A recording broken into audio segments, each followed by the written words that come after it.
Tonight, we begin in quiet moments, after the child has already been born, when the world does not yet understand who he is. He is small, he is silent, and he is held close by his mother.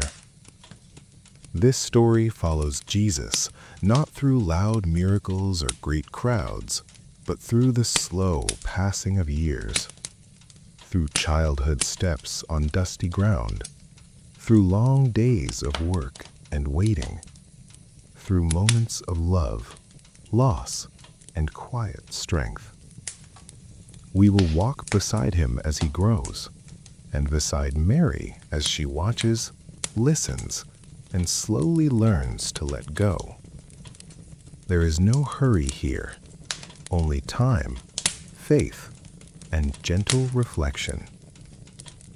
Rest now, and let the story of Jesus' life begin. The child slept quietly in Mary's arms. There was no sound around them except soft breathing and the distant night.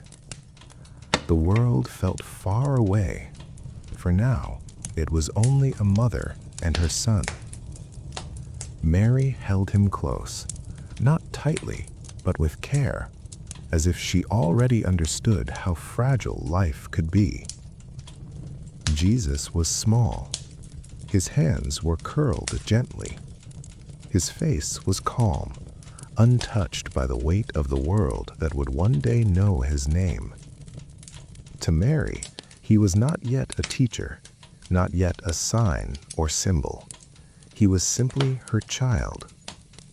She watched him often, not because she feared something might happen, but because she felt something she could not explain. When he slept, she studied the rise and fall of his chest. When he woke, she listened to the quiet sounds he made. Every movement felt important, even though nothing seemed unusual. Mary did not rush these moments. She had learned patience through waiting, and now patience stayed with her. She knew that life would move quickly soon enough. For now, she allowed time to move slowly. In those early days, Mary spoke little. Words felt unnecessary. Her thoughts stayed inside her heart, where she kept many things without sharing them. She had always been this way, quiet, observant, thoughtful. Jesus responded to this calm. When Mary held him, he settled easily. He did not cry often. When he did, she answered quickly, lifting him, rocking him, whispering soft words meant only for him.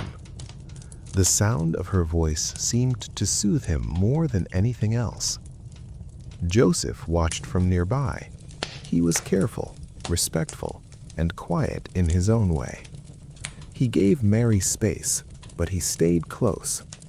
Together, they learned how to care for this child, step by step, without instruction, guided by instinct and trust. The days passed gently. Mary carried Jesus as she moved through her small routines, preparing food, cleaning, resting when she could.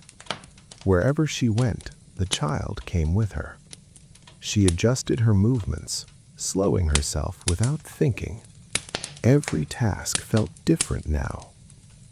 Sometimes, as she held him, Mary felt a deep stillness come over her. Not fear, not excitement, something quieter, a sense that this life mattered in ways she did not yet understand. She did not try to explain it. She simply accepted it. At night, when the world grew quiet, Mary stayed awake longer than she needed to. Jesus slept against her chest, warm and steady. She listened to the silence and let her thoughts drift.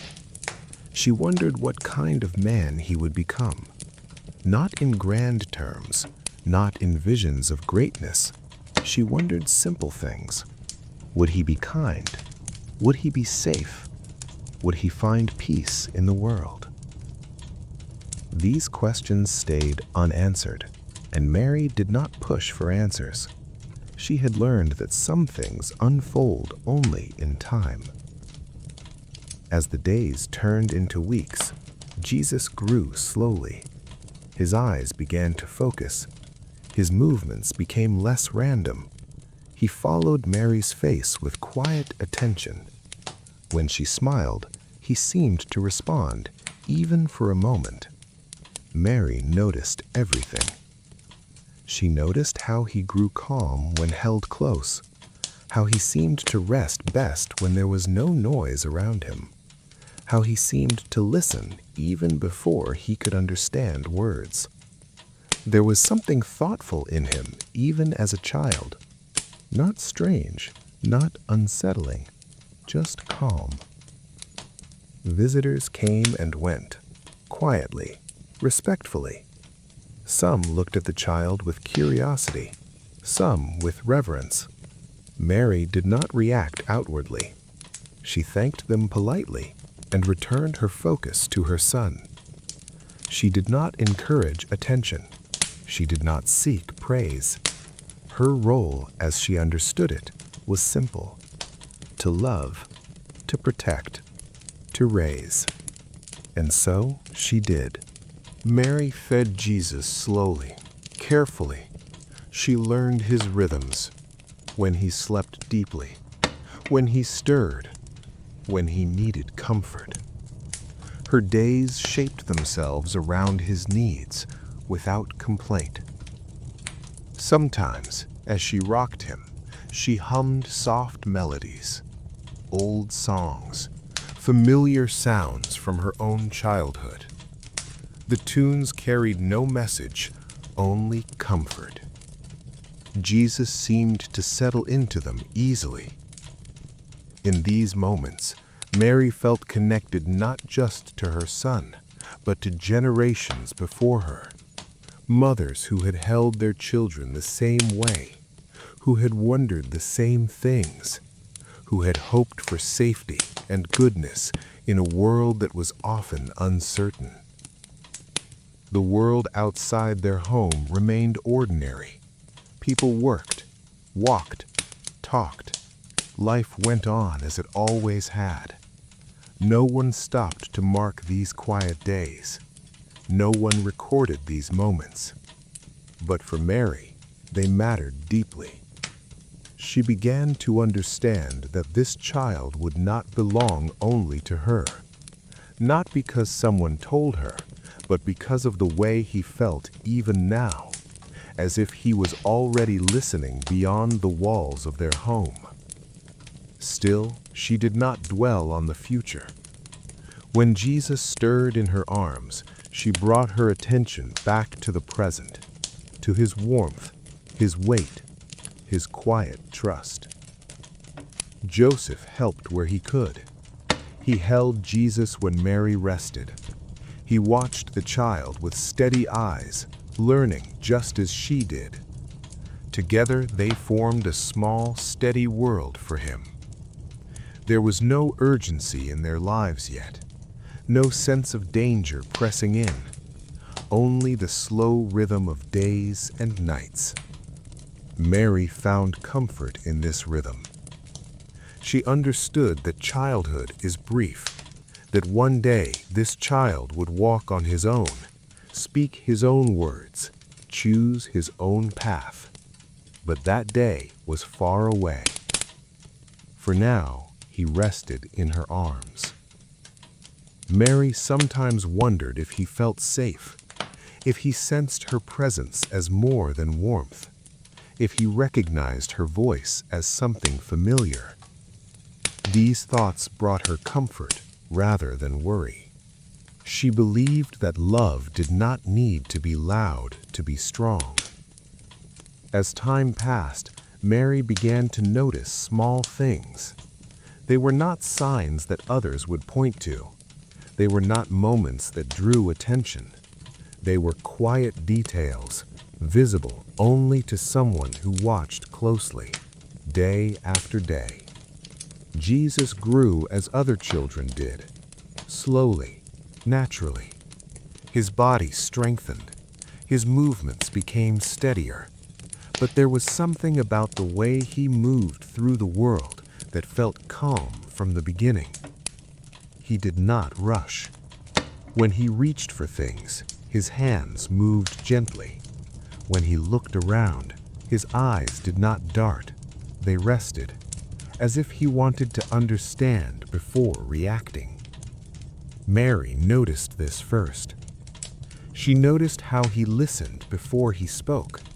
Even before he had words, he seemed to pause, to take in sounds. The wind outside, footsteps nearby, voices in the distance. Many children cried quickly when startled. Jesus often did not. He would turn his head toward the sound, watch, wait. Then he would respond. Mary did not think of this as unusual. She did not label it. She simply observed and remembered. As Jesus learned to sit, then stand, then walk, the same quiet nature followed him. His steps were careful, not fearful, just thoughtful. When he stumbled, he did not panic. He steadied himself slowly. When he fell, he waited a moment before crying, as if deciding whether the pain truly mattered. Mary stayed close, always ready to lift him, but she noticed that he trusted the world around him in a way that felt rare. He did not seem tense. He did not cling out of fear. He reached out with curiosity instead. Joseph noticed it too. When Jesus sat beside him while he worked, the child watched patiently. He did not grab tools. He did not pull at Joseph's hands. He simply observed, eyes following each movement. Joseph sometimes spoke softly to him, not teaching, not explaining, just sharing words. Jesus listened, truly listened, as if every sound mattered. As Jesus grew older, his gentleness showed itself in how he treated others. When other children gathered, he did not push himself forward. He did not demand attention. He waited. And when he joined them, he followed their lead without needing control. If someone fell, Jesus paused. He looked. He waited until they were helped or stood again. Sometimes he reached out a hand without being asked. Mary watched these moments quietly. She saw how animals responded to him, a stray dog that stayed nearby, birds that did not scatter as quickly when he approached. He moved with care, never chasing, never startling. Mary did not speak of these things to others. She did not want to place meaning on them too early. She had learned that words can change how people see what should remain simple. Inside her heart, though, she took note. At home, Jesus showed patience beyond his years. When food was delayed, he waited. When plans changed, he accepted it without complaint. Mary knew that children often mirror the world around them, but even so, this calm felt deeper than habit. When Mary corrected him, he listened, not with fear, not with resistance. He listened with understanding, as if he wanted to learn rather than obey. His voice, when it came, was soft. He did not raise it often. When he spoke, his words were few but clear. He chose them carefully. Mary sometimes wondered where this gentleness came from. She did not ask. She did not search for answers. She trusted that every child carries something into the world that cannot be explained. Jesus seemed aware of others in a quiet way. When Mary was tired, he noticed. When Joseph returned home weary, Jesus sat closer, offering presence without words. There was no performance in this, no need to be seen. It was simply how he moved through the day. As time passed, Mary noticed that Jesus did not like loud conflict. When voices rose nearby, he withdrew slightly, not in fear, but in discomfort. He seemed to prefer peace even before he could name it. Mary guided him gently. She taught him kindness, patience, and care as she had been taught. Jesus absorbed these lessons easily, as if they matched something already inside. At night, when Mary tucked him in, Jesus often asked quiet questions, simple ones, about people, about fairness, about why things happened the way they did. Mary answered what she could. When she did not know, she said so. Jesus accepted this without frustration. There was no rush in him. As he grew older, people in the village began to notice his nature. They spoke kindly of him. They called him respectful, thoughtful, gentle. Mary listened, but she did not let these words shape her expectations. Praise can be heavy. She wanted her son to grow freely, without the weight of others' opinions. Jesus continued to show care for small things. He helped without being asked. He noticed when someone was alone. He shared without counting the cost. These were not dramatic gestures. They were quiet choices, made again and again. Mary understood that gentleness is not weakness. She had learned this through her own life, and now she saw it reflected in her son. Joseph trusted Jesus with responsibility early on. Small tasks, simple duties. Jesus accepted them seriously. He completed them with care, not haste. When mistakes happened, Jesus acknowledged them. He did not make excuses. He learned. Mary saw wisdom forming slowly, like something growing beneath the surface. The world around them remained unchanged. Hard work, long days, simple living. Nothing about their life suggested greatness or importance. And yet, within this ordinary setting, something steady was forming. Mary felt gratitude for this quiet beginning. She knew that loud beginnings often bring loud endings, but gentle beginnings have room to grow. As Jesus slept at night, Mary sometimes watched him, remembering the small signs she had noticed over the years, the pauses, the listening, the calm presence. She did not fear the future. She trusted that gentleness would guide him, even when the world did not. These early signs were not meant to impress. They were meant to prepare. Jesus was learning how to be in the world, and the world, quietly and without knowing it, was learning how to receive him. The days passed slowly, peacefully, and Mary continued to watch, not with expectation, but with steady love, as her son grew into the gentle nature that would one day touch many lives. The house where Jesus grew was small. Not small in warmth, but in space. Its walls were simple stone, its roof low, the rooms few. Everything inside had a purpose, and nothing existed only for comfort or beauty. Mary kept the home orderly, not out of pride, but necessity. There was little room for excess. Each object had to earn its place. Clay jars for water, woven baskets for grain, a small lamp for the evening hours when the sun slipped away behind the hills. Joseph worked long days. As a carpenter, his hands shaped wood into tools, doors, beams, and yokes. His work was honest and tiring. When he returned home, dust clung to his clothes and lines deepened around his eyes. Jesus grew up watching this rhythm. Morning came early. Mary rose before the sun, grinding grain, drawing water, preparing the day. Jesus often woke to the sound of her movements. There was no hurry in her steps, but no delay either.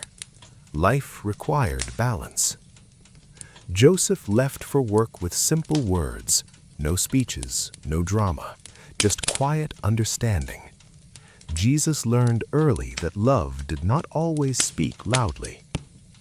Meals were modest: bread, olives, sometimes fish, occasionally fruit. Meat was rare. When it appeared, it was shared carefully with gratitude. Jesus learned the value of what was placed before him. Nothing was wasted.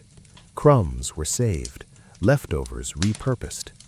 He understood hunger not as a concept, but as a reality others lived with daily. The household followed the customs of their people. Prayer marked the day, not elaborate, not public. Quiet words spoken with sincerity. Mary taught Jesus these prayers slowly. She did not rush him. She let the words settle naturally, as if they were meant to be lived before being spoken. Joseph taught Jesus through example more than instruction. He showed him how to work, how to wait, how to endure without complaint. Jesus watched closely. As he grew older, Jesus helped where he could, sweeping floors, carrying water, holding tools. Joseph guided his hands patiently, correcting gently when needed. There was no pressure to grow fast. Childhood was not shortened by expectation. Jesus was allowed to learn at the pace of his own understanding. In the evenings, when work was done and the light softened, the family gathered quietly. Sometimes Mary spoke of their people's history, stories passed down through generations, stories of faith, struggle, patience, and hope. Jesus listened carefully. He did not interrupt. He did not ask many questions at once. He absorbed the stories slowly, allowing them to settle. Mary noticed how deeply he listened, how he remembered small details, names, places, lessons hidden beneath the words. The house was not silent. It carried the sounds of daily life: footsteps, tools, wind through the doorway, distant voices from neighbors. Yet within this noise there was calm. Arguments were rare. When disagreements arose, they were settled quietly. Mary and Joseph valued peace not because life was easy, but because it was not. Jesus learned that strength did not require anger, that authority did not require shouting, that love did not require proof. Neighbors came and went. Nazareth was a small place. People knew each other's habits, faults, and stories. Privacy was limited. Reputation mattered. Mary was careful. She did not draw attention. She did not speak of things best kept in the heart. Jesus learned discretion early. Joseph taught Jesus the value of trust earned slowly. Words spoken lightly could not be taken back. Jesus learned to listen more than speak. The household observed the Sabbath faithfully. Work paused. The rhythm changed. Time slowed. This taught Jesus that rest was sacred, not optional. Mary prepared for these days carefully. Candles lit, food set aside, prayers spoken with intention. Jesus learned that holiness was woven into ordinary life, not separate from it. There were moments of hardship, times when work was scarce, when supplies ran low, when illness threatened. Mary and Joseph faced these moments together, quietly, without bitterness. Jesus watched how they endured. He learned resilience not from sermons, but from example. When Jesus was afraid, Mary comforted him. When Joseph corrected him, it was firm but kind. Discipline was not harsh. It was guided by care. Jesus learned boundaries without fear. As he grew stronger, Joseph began teaching him the craft, not all at once, slowly. How to hold a tool, how to measure twice, how to be patient with stubborn wood. Jesus took pride in learning, not pride that boasted, but pride that respected effort. Mary continued to guide him in kindness, how to greet others, how to show respect, how to help without being asked. Jesus absorbed these lessons deeply. He did not see his home as small, he saw it as complete. Love filled the spaces that walls could not.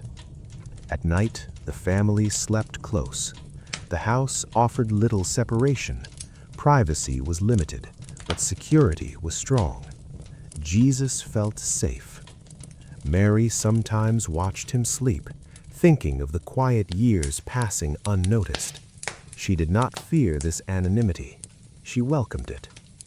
Joseph thanked God for ordinary days, days without danger, days without attention, days that allowed a child to grow naturally. Jesus grew within this simplicity. He learned that life was not meant to be hurried, that worth was not measured by recognition, that goodness often lived quietly. The small household shaped him. It taught him humility before greatness, service before status, love before power.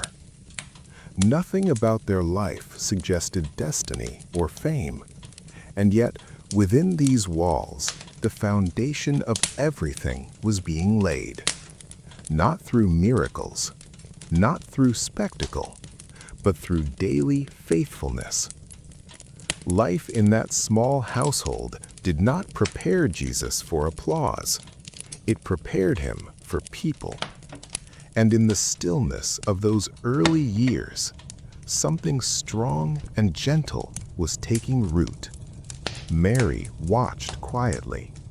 She did not hover, yet she never stopped noticing. Her care was not loud or anxious.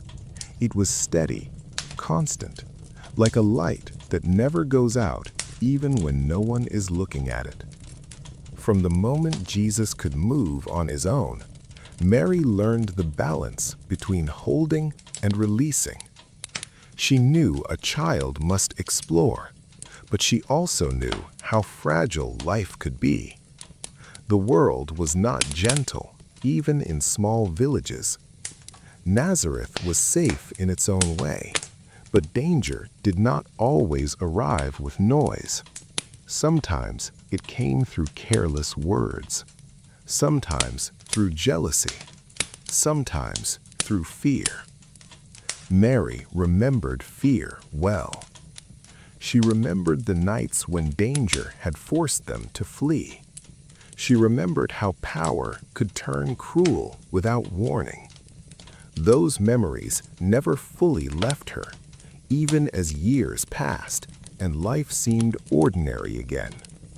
So she watched, not with suspicion, but with wisdom. She watched how Jesus interacted with others, how he listened, how he responded when spoken to sharply, how he treated those younger or weaker than himself. She noticed that he rarely acted out of impulse. He paused, he considered. This brought her quiet relief. As he played with other children, Mary observed from a distance. She did not interfere unless necessary. She trusted the values she and Joseph had planted. Still, she remained alert. She noticed how quickly people formed opinions, how rumors traveled faster than truth, how a misunderstood word could linger long after it was spoken. Mary taught Jesus caution without fear. She did not tell him the world was dangerous.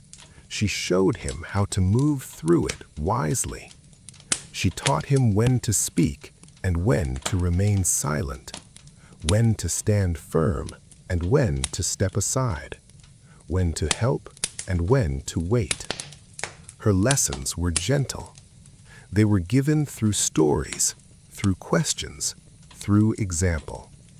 She never burdened him with her worries.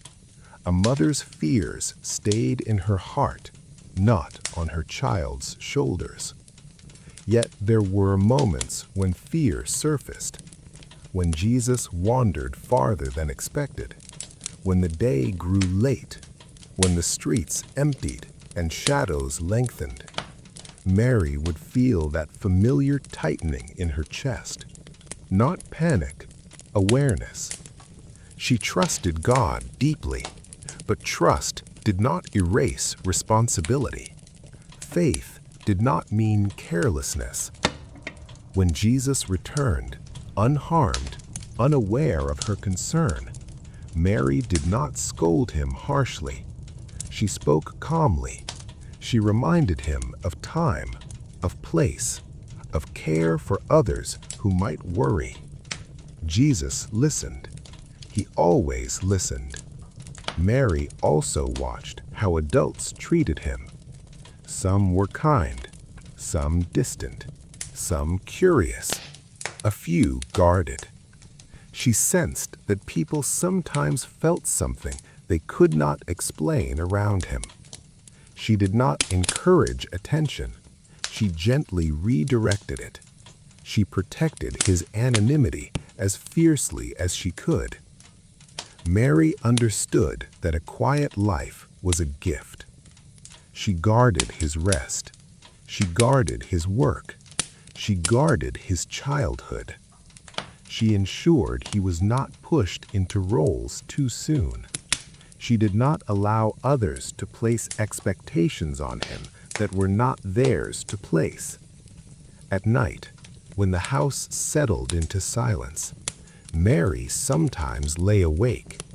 She listened to the quiet breathing of her family.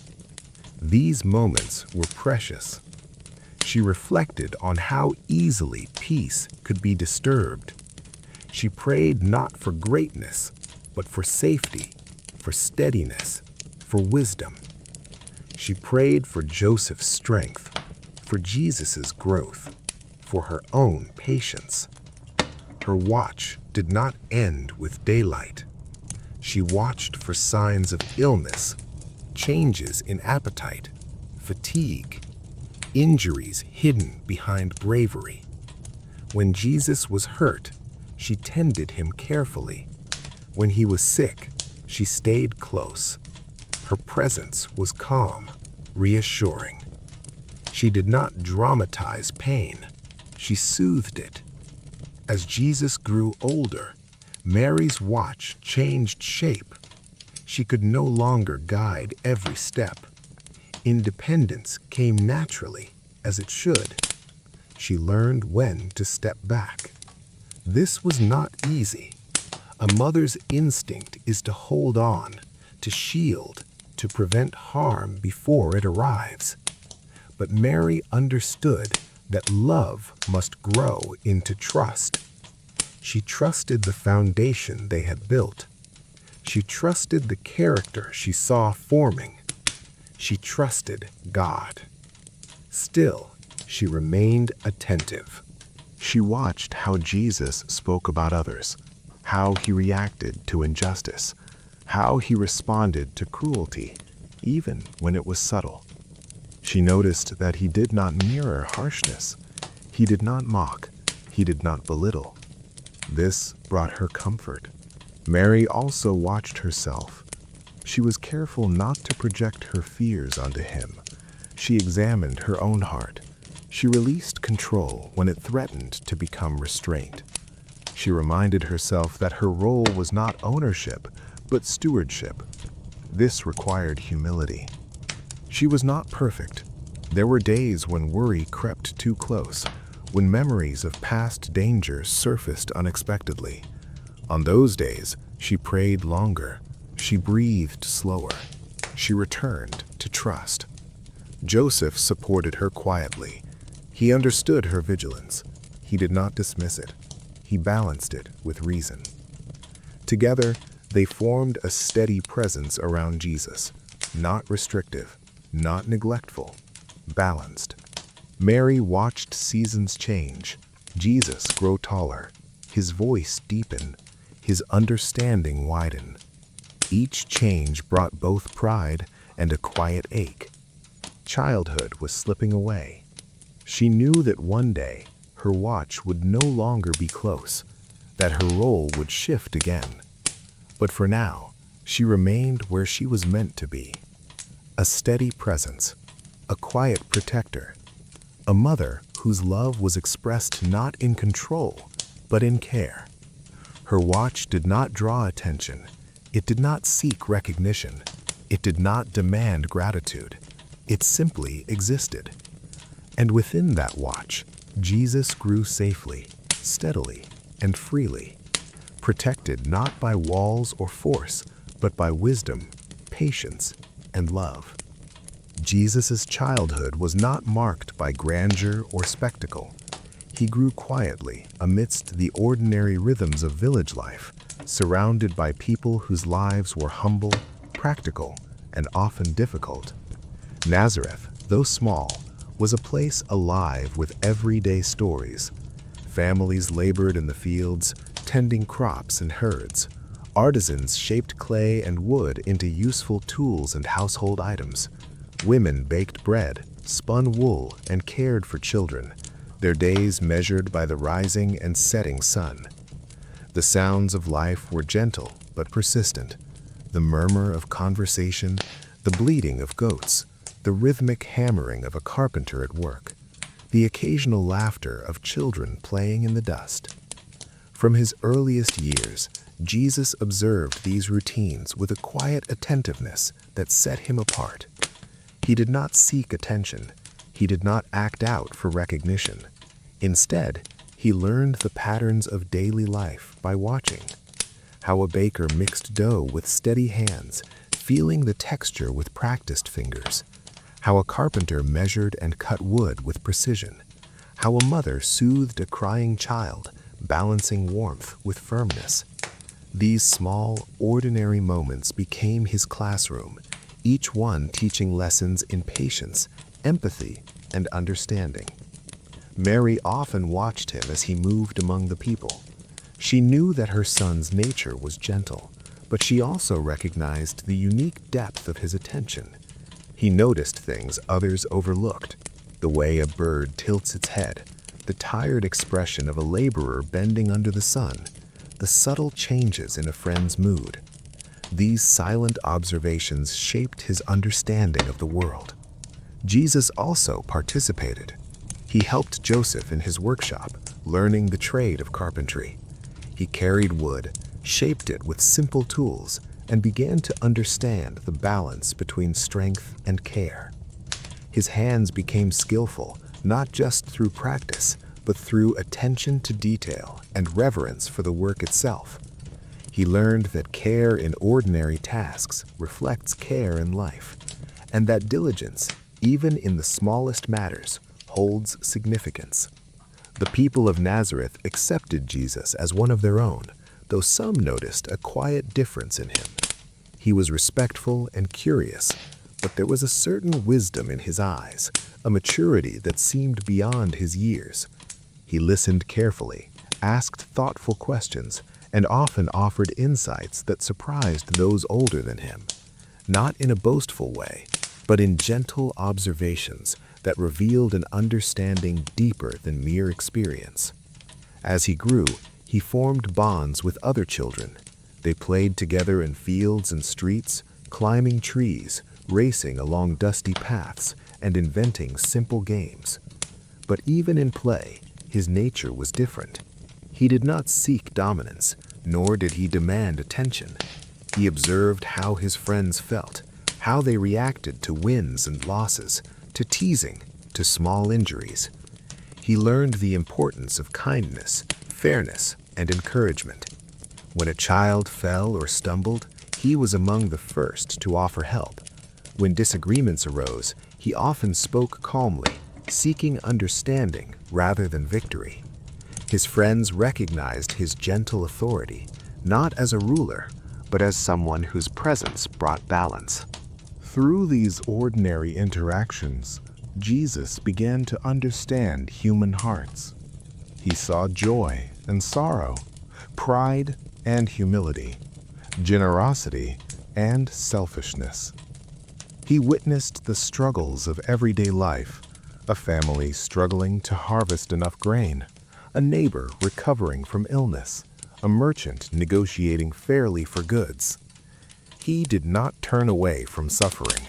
Instead, he absorbed it quietly, internalizing the lessons of empathy, patience, and love. Education was not formal in the sense of schools or teachers in Nazareth.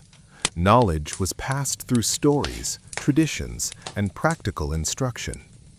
Jesus listened to Mary and Joseph, to elders and neighbors, absorbing wisdom from parables, from proverbs, from the rhythm of daily work. He learned the Hebrew scriptures not merely as words, but as guidance for life, principles for justice, compassion, and devotion. He pondered them silently, seeking their deeper meaning, relating their lessons to the lives of those around him. Religion in Nazareth was part of daily life. The family observed prayers, celebrated festivals, and kept the traditions passed down through generations. Jesus participated not as a burdened child, but as one who observed, absorbed, and reflected. He noticed the devotion in his parents' actions, the sincerity in the prayers of neighbors, the subtle ways faith shaped character and community. He did not need to speak loudly about belief. He understood its presence in deeds, in care, in justice, and in mercy. Jesus' exposure to ordinary life also taught him the dignity of labor and the importance of community. He saw how families depended on one another, how neighbors assisted in times of need, how generosity was practiced quietly and without fanfare. He noticed the strength of the elderly, the courage of the sick, and the resilience of those burdened by poverty. These lessons were not written in books. They were etched into the fabric of everyday life. He understood that greatness does not always appear in spectacle, but often in quiet endurance and steadfastness. Even the ordinary challenges of adolescence brought lessons. When work became tiring, he persisted. When friendships were strained, he sought reconciliation. When curiosity led to questions about the world or the scriptures, he listened, considered, and reflected. He learned that understanding required patience, observation, and humility. He began to see patterns, cause and effect, action and consequence, kindness and response. These were lessons no book could teach alone. Mary remained close, guiding without overwhelming. She allowed him freedom to learn from his environment, from neighbors, from small trials. She trusted Joseph to instruct him in trade, but she watched for moments when she needed to intervene. If a task seemed beyond his strength, if a lesson needed context, or if his gentle nature risked misunderstanding. Her protective watch complemented her guidance in teaching humility, empathy, and responsibility. Jesus also encountered the limits of human understanding. He witnessed disagreements among neighbors, disputes over property or expectations, and conflicts arising from misunderstandings. He observed the consequences of harsh words, impatience, and selfishness. He saw how empathy and careful listening could resolve tensions, how wisdom often meant restraint, and how love and fairness brought peace, even in difficult circumstances. These ordinary lessons laid the foundation for his later teachings, showing him the power of compassion and justice in daily life. As the years passed, Jesus matured physically, mentally, and spiritually. His body grew strong through work and play. His mind grew thoughtful through observation and reflection. His heart grew tender through empathy and understanding. Nazareth, with its ordinary streets, simple homes, and hard-working people, became a place of education as important as any temple or school. It was here, amidst the hum of daily life, that Jesus' character took root, nurtured by simplicity, humility, and devotion. His relationships with neighbors deepened. He helped elderly men carry bundles, assisted women in the marketplace, and comforted children who were lost or frightened. He learned to speak kindly to all, to respect differences, and to act with fairness. People began to recognize him not as unusual, but as someone whose presence was calm and reassuring, whose actions reflected care and consideration. And yet, amidst ordinary life, Mary never lost sight of the unique path her son would follow. She did not impose it on him, but she quietly prepared him. She ensured that his growth was balanced, the body strengthened, the mind sharpened, and the spirit nurtured. She taught him to observe deeply, to consider carefully, and to act justly. She prayed not for accolades or renown, but that he would grow into the man he was meant to be, guided by wisdom and love. In this ordinary setting, Jesus learned lessons no grandeur could provide. The small village streets, the quiet workshops, the simple homes, and the daily rhythms of work and worship became his classroom. He absorbed the realities of life, its joys and hardships, its small miracles and daily labors, its acts of kindness and moments of sorrow. All of it shaped the man he would become, a teacher, a healer, a guide, and ultimately, one whose life would change the world. Mary and Joseph watched him with steady hearts. They offered guidance, protection, and love, but never interference. They allowed the ordinary world to teach what lessons were needed. And Jesus, growing quietly among ordinary people, learned to understand, respect, and love humanity in ways that would one day echo far beyond Nazareth. It was in these quiet, ordinary years that his extraordinary character was forged, not through spectacle or immediate recognition, but through observation, reflection, and living among those whose lives seemed simple but were deeply human. Every small interaction, every act of care, every lesson of patience and justice built the foundation for his later ministry. And though no one yet understood the full weight of what would come, those who lived alongside him could feel in subtle ways that his presence carried a quiet depth, a gentle authority, and a heart attuned to both divine and human needs.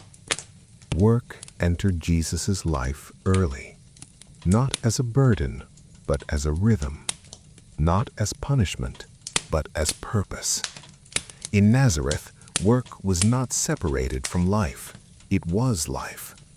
Every household depended on it. Every family knew that food, shelter, and dignity came from steady hands and patient effort. Joseph did not delay teaching his son. He understood that work shaped a man long before words ever could. At first, Jesus watched. He stood quietly in the workshop, observing how Joseph moved, how he chose his tools, how he measured twice before cutting once, how he respected the material in his hands. Wood was not wasted, it was valued. Jesus learned that lesson without being told. Joseph showed him how to clean tools after use, how to store them properly, how to keep the workspace orderly. These tasks were small, but they mattered. Work began with care, not force. As Jesus grew stronger, Joseph allowed him to help more directly, carrying small pieces of wood, holding material steady, fetching tools when asked. Joseph corrected him gently. There was no shouting, no impatience. Mistakes were treated as part of learning, not failure. Jesus learned that effort mattered more than perfection. Mary watched this from a distance. She saw how work grounded her son, how it gave him focus, how it taught discipline without hardness. She did not interfere unless needed. She knew that work done quietly was no less meaningful. The work was slow. Carpentry was not rushed. Each piece required time. Each task demanded attention. Jesus learned to wait. Waiting was not idle, it was active patience. He learned that good work could not be forced, that rushing led to weakness, that strength came from steady repetition. Joseph also taught Jesus responsibility. If a task was started, it was finished. If a mistake was made, it was corrected. If something broke, it was repaired. Excuses were not encouraged, neither was shame. Jesus learned accountability without fear. The work was physical. His hands hardened, his muscles grew, his body adapted to effort. But Joseph also taught him restraint. Strength was never to be used carelessly. Tools were dangerous if misused. Force without control led to harm. Jesus learned that power required wisdom. As he matured, Joseph explained why their work mattered. A door was not just wood, it protected a family. A yoke was not just a tool, it eased another's labor. A beam was not just structure, it held weight so others did not have to. Jesus listened carefully.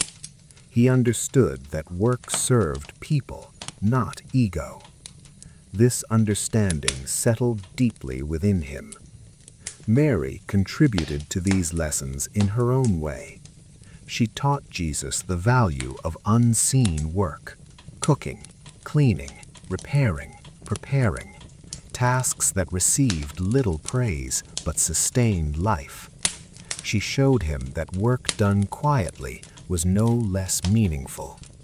Jesus learned that dignity was not tied to recognition. Sometimes the work was exhausting. Long days, hot sun, heavy loads. Jesus felt fatigue. He learned his limits. He learned to rest when rest was needed. Joseph never mocked tiredness. He respected the body's needs. Jesus learned balance. The family depended on this work. There was no illusion about that. If Joseph could not work, the household suffered. If Jesus did not learn, the future weakened. Work carried weight. Jesus understood this responsibility gradually. It did not overwhelm him, it shaped him. He learned to arrive on time, to keep promises, to honor agreements, to deliver what was asked. Customers expected quality. Joseph delivered it. Jesus absorbed that standard. A man's word mattered. Jesus learned that trust was built slowly and lost quickly. Sometimes customers were unfair. Sometimes payments were delayed. Sometimes requests were unreasonable. Joseph handled these situations with calm firmness. Jesus watched closely. He learned how to stand his ground without cruelty, how to speak honestly without aggression, how to accept loss without bitterness. These lessons reached deeper than skill. They shaped character. Work also brought Jesus into contact with many people. Farmers, builders, travelers, neighbors.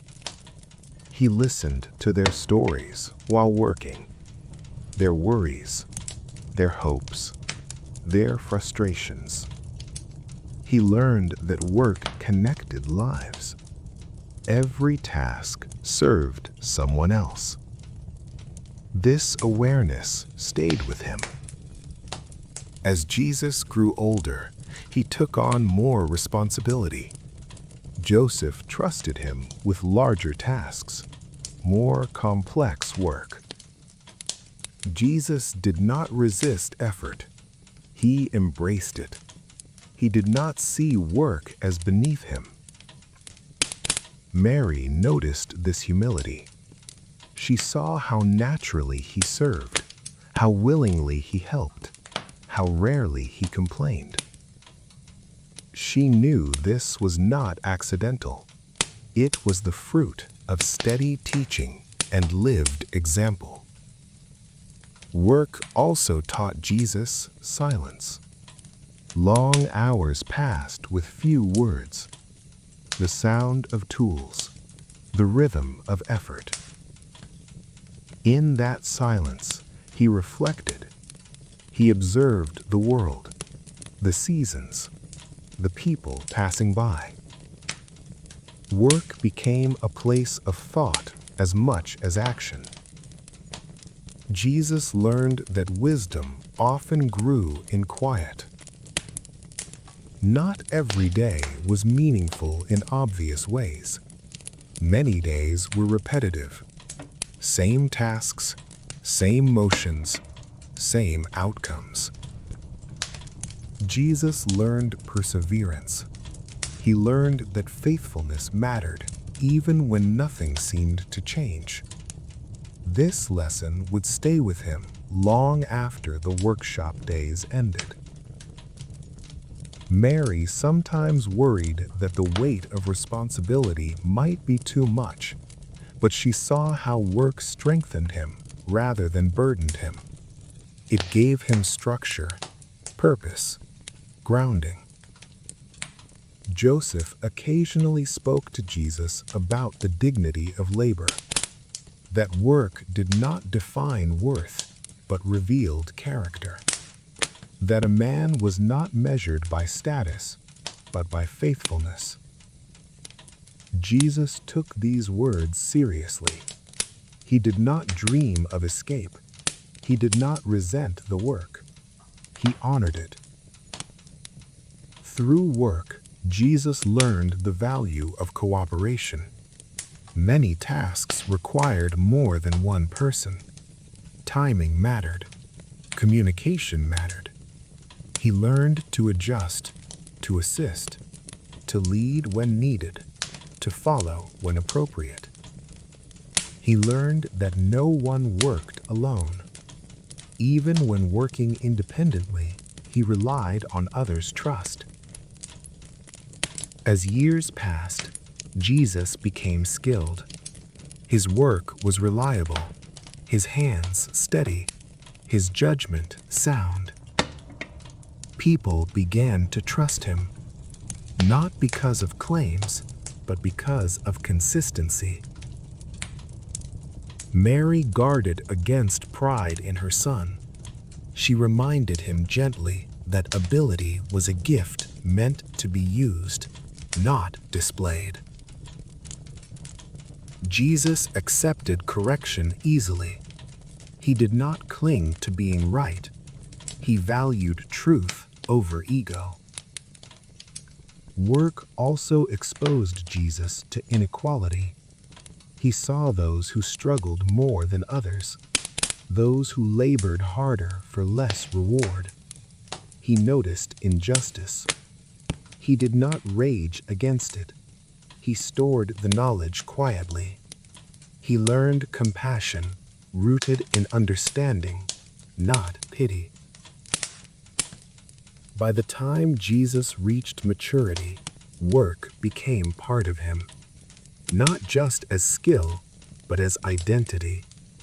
He understood effort, patience, responsibility, service. He knew the weight of ordinary life. This would matter later, because when he spoke to fishermen, farmers, builders, and laborers, he would speak their language. He would understand their exhaustion, their frustration, their hope. Mary watched him one evening as he cleaned his tools after a long day. The light was fading. The air was still. She realized then that these years of work were not delaying anything. They were preparing everything. Not for power, not for status, but for understanding humanity. Learning the ways of work did not make Jesus ordinary. It made him deeply human. And that humanity would one day allow others to listen, to trust, and to follow. Jesus was not a restless child. This did not mean he lacked energy, nor that he was distant from life. It meant that even from a young age, he seemed comfortable with quiet. Where other children chased each other through the narrow paths of Nazareth, Jesus would sometimes stop. He would stand still, watching dust settle in sunlight, listening to the sound of wind moving through olive branches. He did not withdraw from others. He simply did not rush. Mary watched him carefully. In a world where survival depended on awareness and effort, stillness could be misunderstood. But she sensed that this quiet was not emptiness. It was attention. Jesus listened more than he spoke. At meals, he ate without hurry. He chewed slowly. He paid attention to the taste of bread, the warmth of food. When conversation flowed around him, he absorbed it quietly. He was present. Joseph noticed this as well. When instructions were given, Jesus did not interrupt. He waited. When corrected, he did not argue.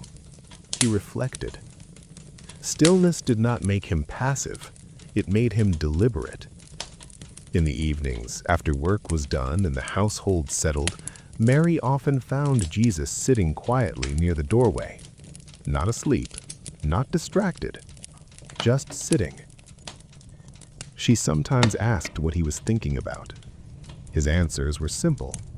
Sometimes he said nothing at all. "I was listening," he might say. Listening to what? Mary wondered. The sounds of the village, the distant voices, the night insects, the breathing of the world. Mary did not press him. She had learned long ago that not every silence needed explanation. Stillness became part of his daily rhythm. In the synagogue, Jesus sat attentively. He did not fidget. He did not grow impatient. When the scriptures were read, he listened deeply. He did not treat words as noise. Mary saw his eyes follow the reader's voice. She saw how certain phrases seemed to hold his attention longer. He did not question loudly. He absorbed quietly. The teachers noticed. They did not see arrogance in him. They saw focus, respect. Jesus waited until others finished speaking before responding. When he spoke, his words were thoughtful, measured. He did not speak to impress. Stillness shaped the way he related to people. When someone spoke to him, he gave him his full attention. He did not glance away. He did not rush their words. People felt heard around him, even as a child. Mary noticed how neighbors lingered longer when speaking with Jesus, not because he entertained them, but because he listened. Stillness made space. This quiet presence sometimes worried Mary, not because it seemed wrong, but because it seemed unusual. Children were expected to be lively, loud, careless. Jesus was careful. She wondered if this quietness would isolate him, but it did not. Others respected him, even if they did not fully understand. Stillness did not separate him, it grounded him. Jesus also showed stillness in moments of emotion. When upset, he did not lash out. When disappointed, he did not collapse into despair. He paused. Mary watched him process feelings slowly, thoughtfully.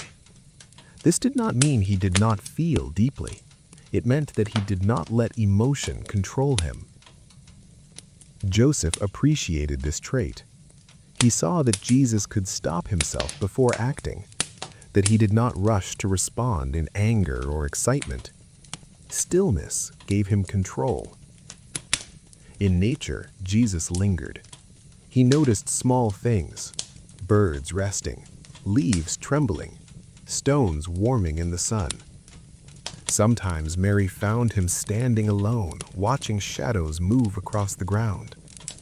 He did not seek isolation, but he did not fear it either. Stillness felt natural to him. As he grew older, this trait deepened.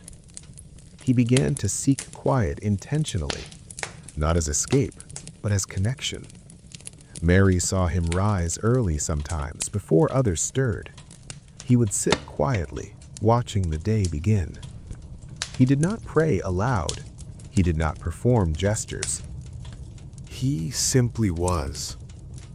Mary sensed that in these moments, Jesus was learning something without being taught.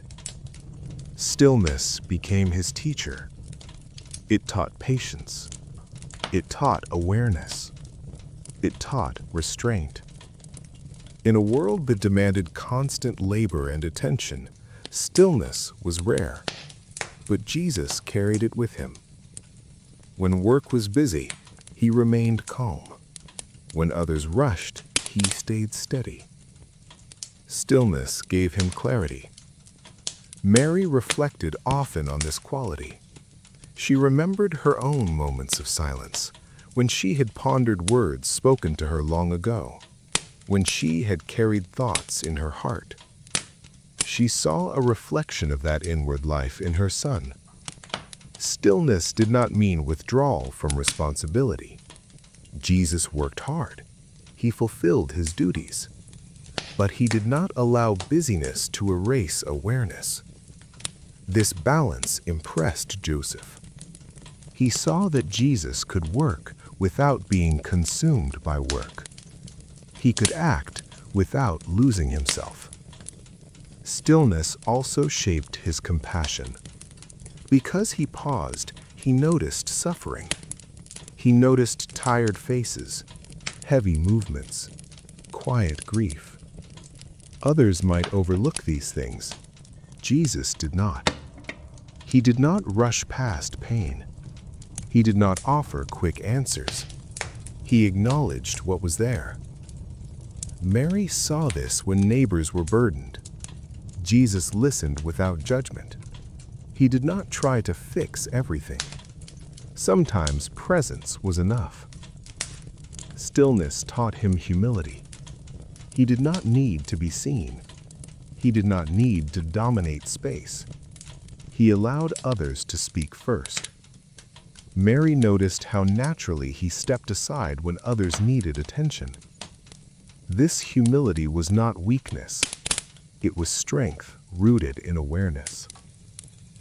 As Jesus approached adolescence, stillness became even more noticeable. While others sought distraction, he sought quiet. Not constantly, but intentionally. Mary did not fear this anymore. She trusted it. She saw how stillness shaped his character gently, without force. It gave him depth. She sensed that this stillness would one day become something others would seek in him. A calm in chaos. A quiet strength. A presence that steadied others. At this stage of his life, nothing dramatic occurred. No proclamations. No signs. Only a child growing into himself. Learning to be still in a noisy world. Learning to listen before speaking. Learning to observe before acting. Mary understood that this stillness was not an end. It was preparation. One day, his life would be filled with crowds, questions, demands. But for now, stillness shaped him quietly. And Mary treasured these quiet years, because in stillness, she saw not absence, but formation. Not emptiness, but depth. Not delay, but readiness. The journey to Jerusalem was not unusual, yet it was never simple. For families in Nazareth, it meant days of walking under open sky, following dusty paths shared by pilgrims, traders, and travelers from many villages. It was a journey made with purpose, patience, and preparation. Jesus was still a boy when he first made this journey with Mary and Joseph. He had heard about Jerusalem all his life. Stories passed through the household like quiet echoes. The great temple, the city of kings, the place where prayers rose like smoke. But hearing was different from seeing. Mary prepared carefully. Food was packed. Clothes were chosen with care. Joseph checked sandals and bundles. Nothing could be wasted on a journey like this. Jesus watched everything closely. He noticed how Mary moved with practiced calm, how Joseph spoke with other travelers, how groups gathered together for safety and companionship. The journey was communal. No one traveled alone. As they set out, Jesus walked beside his parents, sometimes drifting closer to other children, sometimes falling back to walk quietly on his own. The road itself was a lesson. He saw hills stretch into the distance, fields worked by hands much like Joseph's. Small villages passed slowly, each with its own rhythm and sounds. Jesus listened. He listened to songs sung softly to pass the time. He listened to conversations about crops, weather, family matters, and faith. He listened to prayers spoken aloud as the sun rose and fell. Mary watched him carefully. She saw how his eyes moved from face to face, from land to sky. This journey was awakening something in him. At night, when travelers rested together, fires were lit, food was shared, stories were told. Jesus sat close to Mary, sometimes leaning against her side, sometimes watching the flames dance. He asked questions quietly. Why did people come from so far away? Why did they pray the same words again and again? Why was Jerusalem so important? Mary answered gently. She spoke of history, of promise, of devotion passed down through generations. She did not overwhelm him. She spoke simply.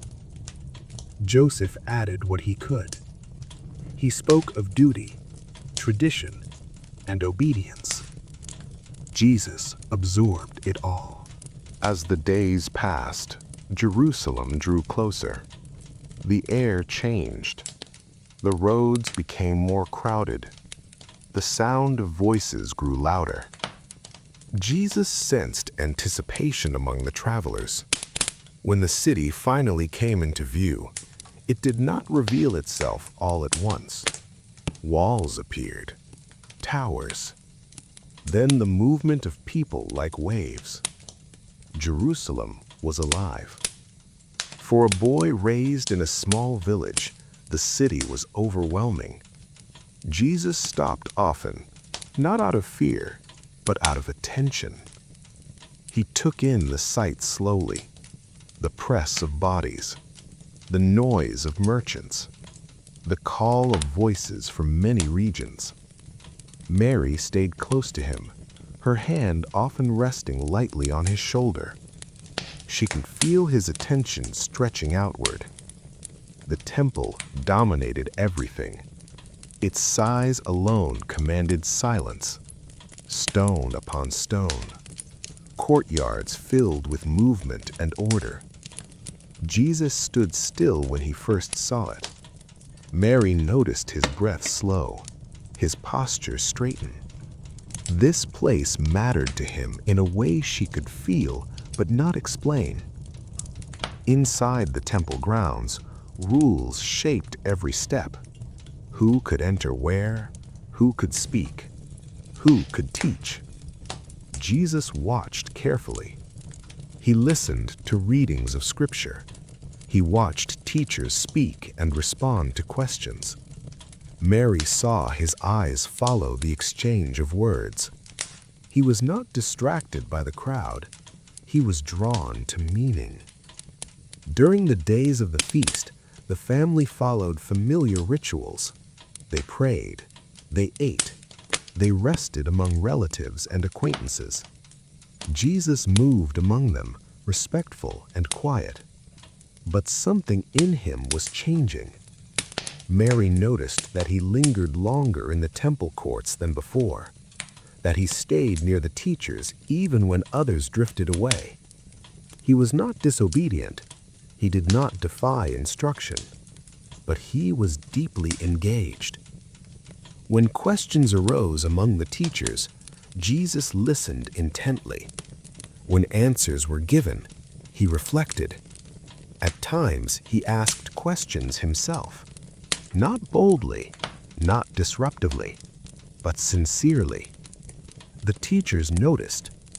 They were not unsettled by him. They were intrigued. His questions were thoughtful. His understanding was beyond what they expected for a boy his age.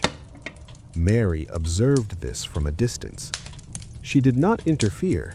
She trusted him, but she also felt a growing unease. This city was powerful. Ideas were strong here. Authority was visible. She felt the weight of responsibility pressing in.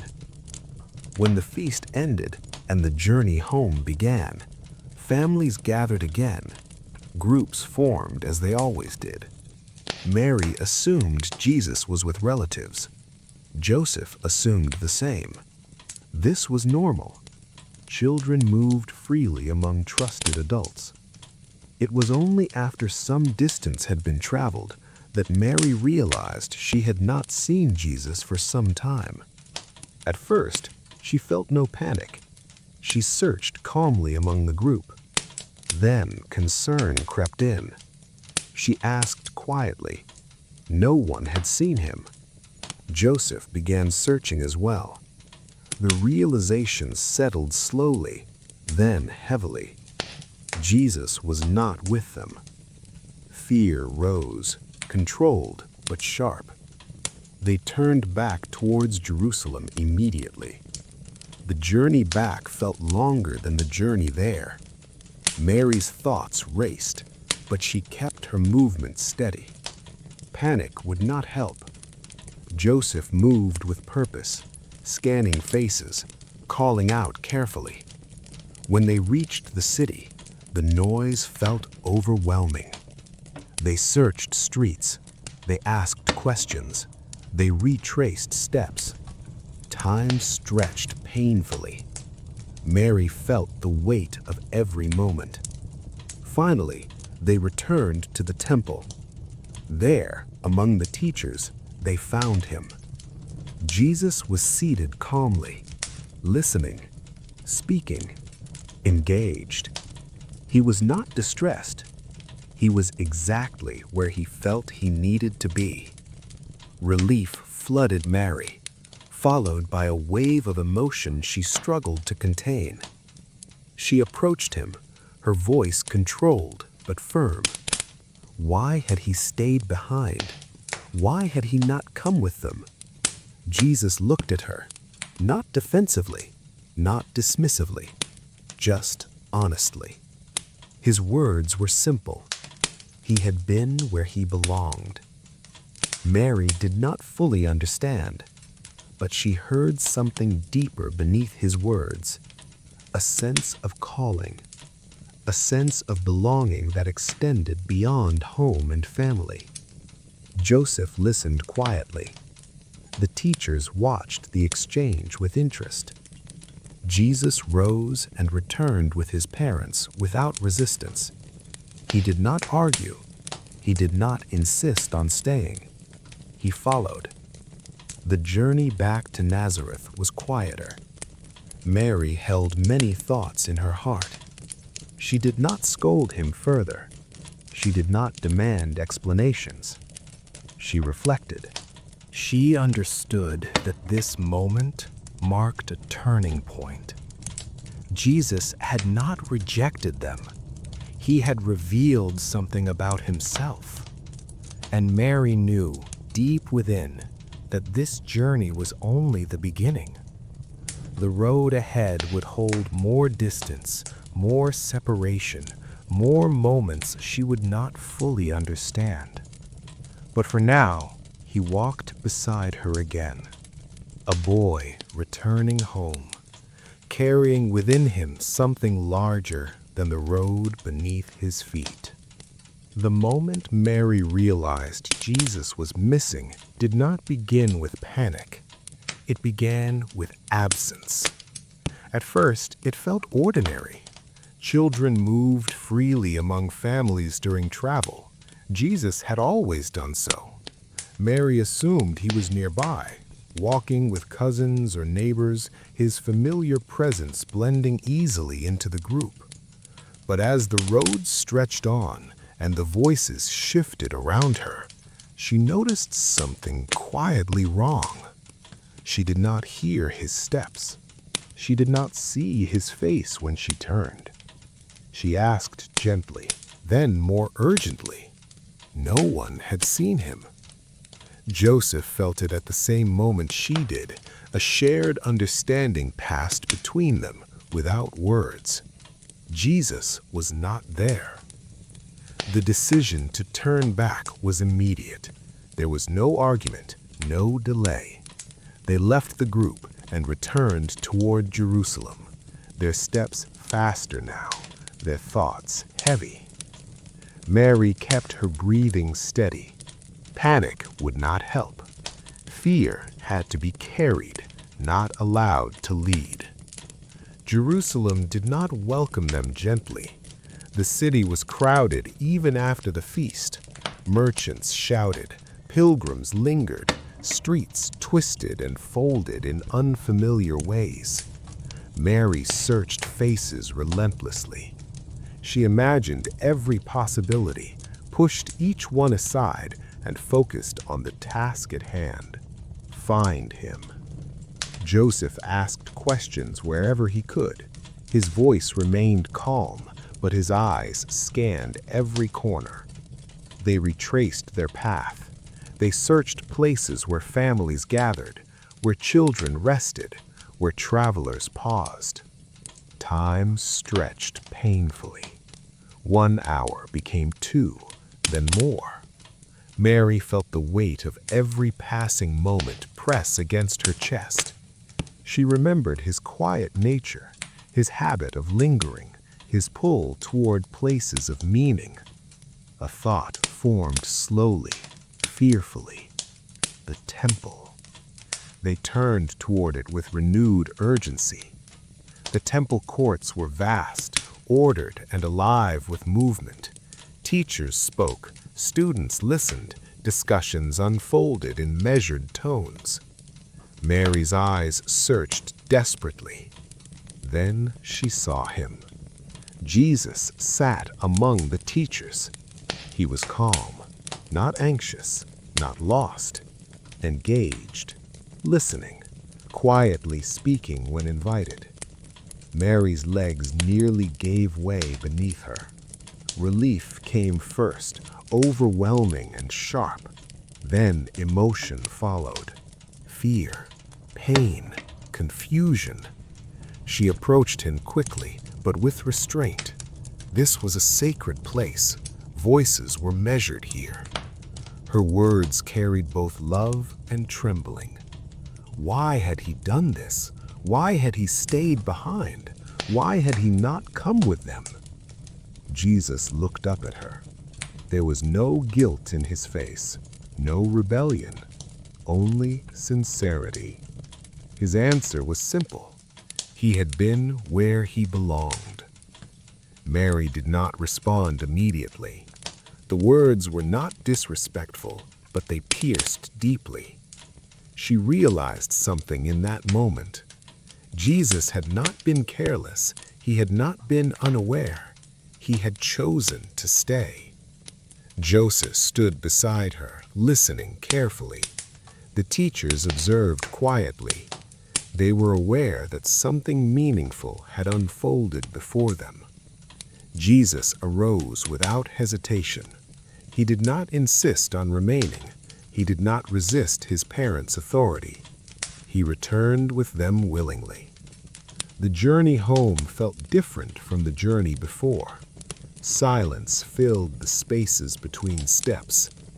Mary held many thoughts inside her. She did not lecture him. She did not punish him. She pondered. She understood that this moment revealed something essential. Jesus' identity was not limited to family or village or custom. There was something larger calling him. Yet he did not reject home. He returned to Nazareth. He obeyed. He lived quietly again. This moment did not make him distant. It deepened him. Mary carried this event within her, turning it over again and again. She remembered his calm among the teachers, his comfort in sacred space, his clarity of purpose even at such a young age. She also remembered her fear, the ache of not knowing where her child was, the vulnerability of motherhood laid bare. This moment shaped her understanding of what lay ahead. Jesus would follow a path she could not always walk beside. He would seek meaning beyond her reach. And yet for many years still, he would remain with her, obedient, present, quiet. The lost child was not lost at all. He had been found in purpose, in listening, in belonging to something deeper than fear. Mary learned that love sometimes means not fully understanding and still trusting. This moment did not mark the end of Jesus' childhood, but it marked the beginning of awareness of calling, awareness of separation that would one day come. For now, the household returned to its rhythm. Bread baked, wood was shaped. Days passed, but nothing was quite the same. Mary knew now that her son carried a life that would stretch beyond walls, beyond safety, beyond her arms. And still, she loved him with quiet strength, holding the memory of the temple, holding the knowledge that one day she would have to let him go again. After Jerusalem, life did not change suddenly.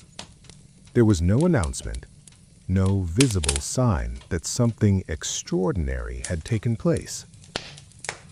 Nazareth received them as it always had. The village paths were the same. The houses stood close together. The rhythm of work and rest resumed without pause. Jesus returned to ordinary life. For Mary, this return carried weight. She moved through familiar routines with the same care as before, yet something inside her had shifted. The memory of the temple stayed with her. She did not speak of it often. She held it quietly, like something fragile. Jesus did not change his behavior. He did not speak of Jerusalem unless asked. He did not claim authority. He did not draw attention to himself. He returned to obedience. Joseph resumed his work. Wood needed shaping. Tools needed care. Orders needed filling. Life demanded effort, not reflection. Jesus joined him again. Each morning, the household awoke with the light. Bread was prepared. Water was fetched. Work began. Jesus took his place without complaint. He carried wood. He swept floors. He learned by watching. Nothing about him suggested impatience. Mary noticed how easily he slipped back into routine. He did not resent the ordinary. He accepted it. This acceptance impressed her more than anything else. After the temple, she might have expected restlessness, questions, resistance. Instead, there was calm. Jesus did not abandon what he had learned. He simply allowed it to settle beneath the surface. Ordinary life became a space for growth. In the workshop, Jesus learned discipline. He learned that things took time, that mistakes mattered, that precision required patience. Joseph taught him quietly.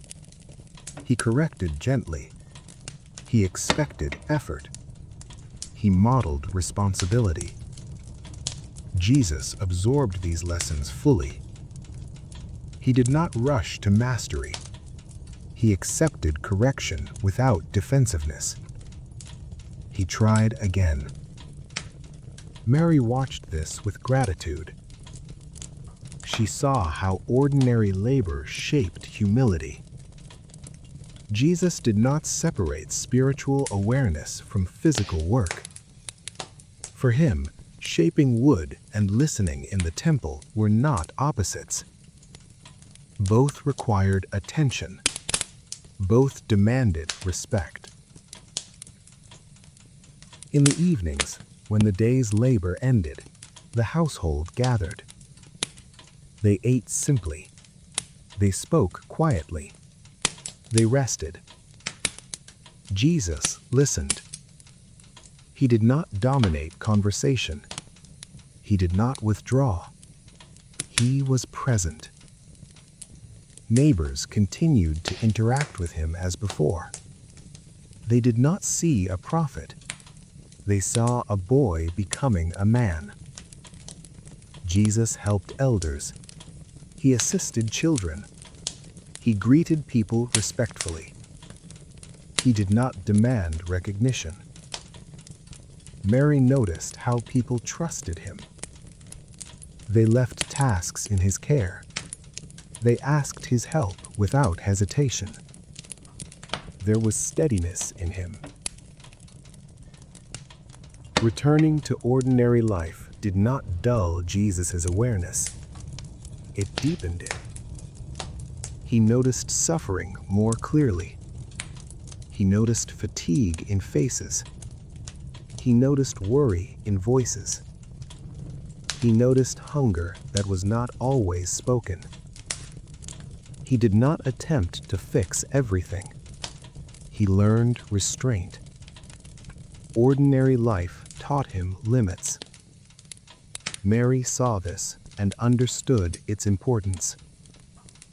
A life of meaning required patience. Nazareth offered no applause. There were no crowds here. Only repetition. Only responsibility. Only time. Jesus accepted all of it. As years passed, he grew in skill. His hands became stronger. His movements more confident. His presence steadier. Yet he remained gentle. Mary noticed how he spoke to others. He did not raise his voice unnecessarily. He did not mock or dismiss. His words were measured. When disagreements arose, he listened first. He did not rush to judgment. This quality became more noticeable as he matured. Returning to ordinary life also meant returning to silence. The moment in Jerusalem did not repeat itself outwardly. There were no more dramatic moments recorded, and yet something continued to grow quietly. Mary sensed it. She felt that Jesus was not waiting passively. He was preparing inwardly. But preparation did not look like withdrawal. It looked like faithfulness. Faithfulness to work, faithfulness to family, faithfulness to community. Jesus honored his parents. He followed Joseph's guidance. He respected Mary's care. There was no rebellion. This obedience was not blind, it was chosen. Mary understood that this choice mattered. It revealed character. Returning to ordinary life required humility. After Jerusalem, Jesus knew more, but knowledge did not inflate him. It grounded him. He understood that insight carried responsibility, that wisdom required restraint. Ordinary life tested this understanding daily. When work was tiring, when others misunderstood, when days felt repetitive, Jesus remained steady. Mary sometimes watched him at rest, sitting quietly, reflecting, breathing. She sensed that he carried within him questions, but he did not rush to answer them. He allowed time to do its work. This patience comforted her. She knew that whatever lay ahead would require strength not built overnight. Nazareth was shaping him, slowly, consistently, without spectacle. Returning to ordinary life also shaped Mary. She learned to release expectations.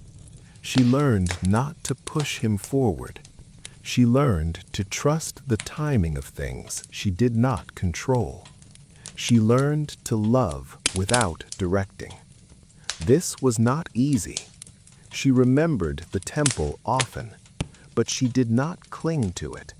She allowed life to unfold. Years passed quietly. The household aged. Responsibilities shifted. Roles deepened. Jesus became more capable, more relied upon, more aware.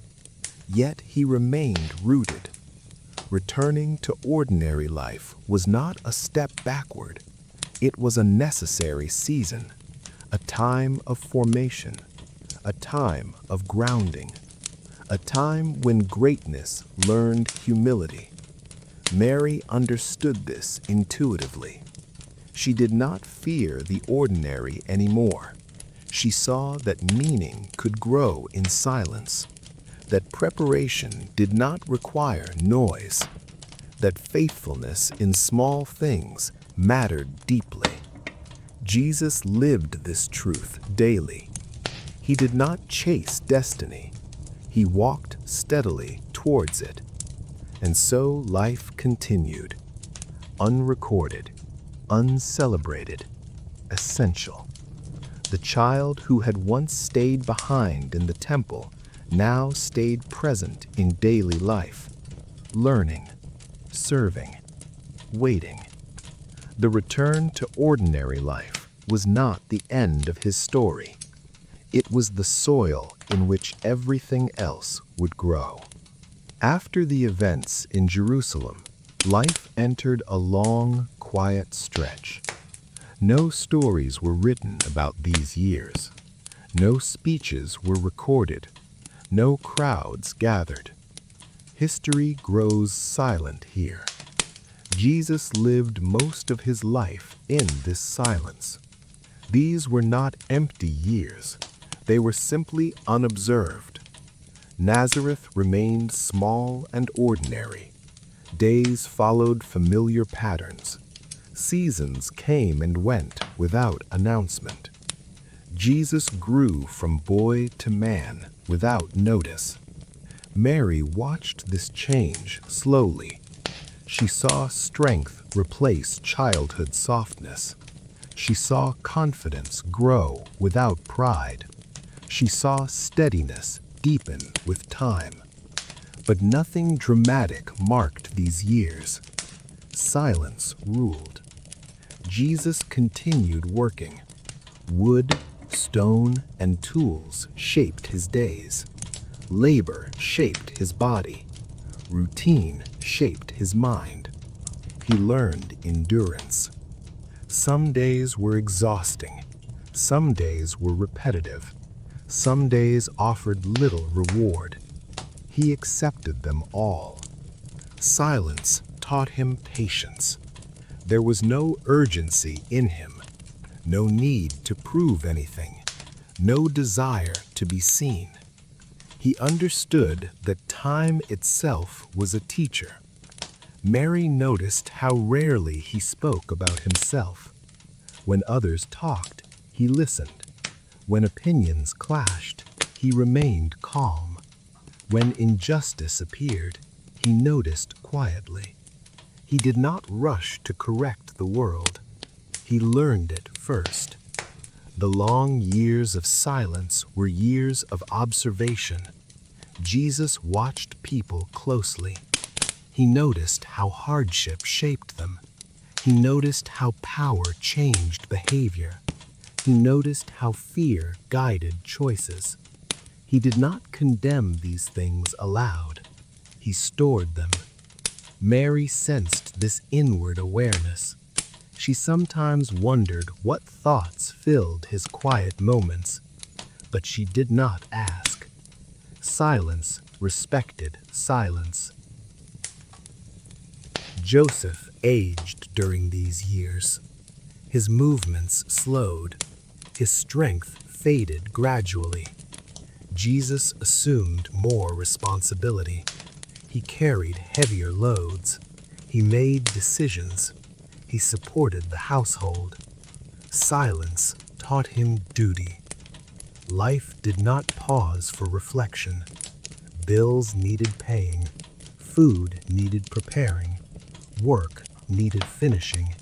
Jesus learned to serve without recognition. This was not weakness, it was preparation.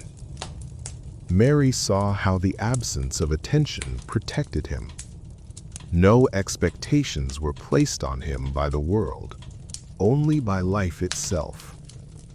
This allowed growth without pressure. The long years also taught restraint. Jesus learned when not to speak. He learned that truth, spoken too early, could harm rather than heal. He learned that wisdom needed the right moment.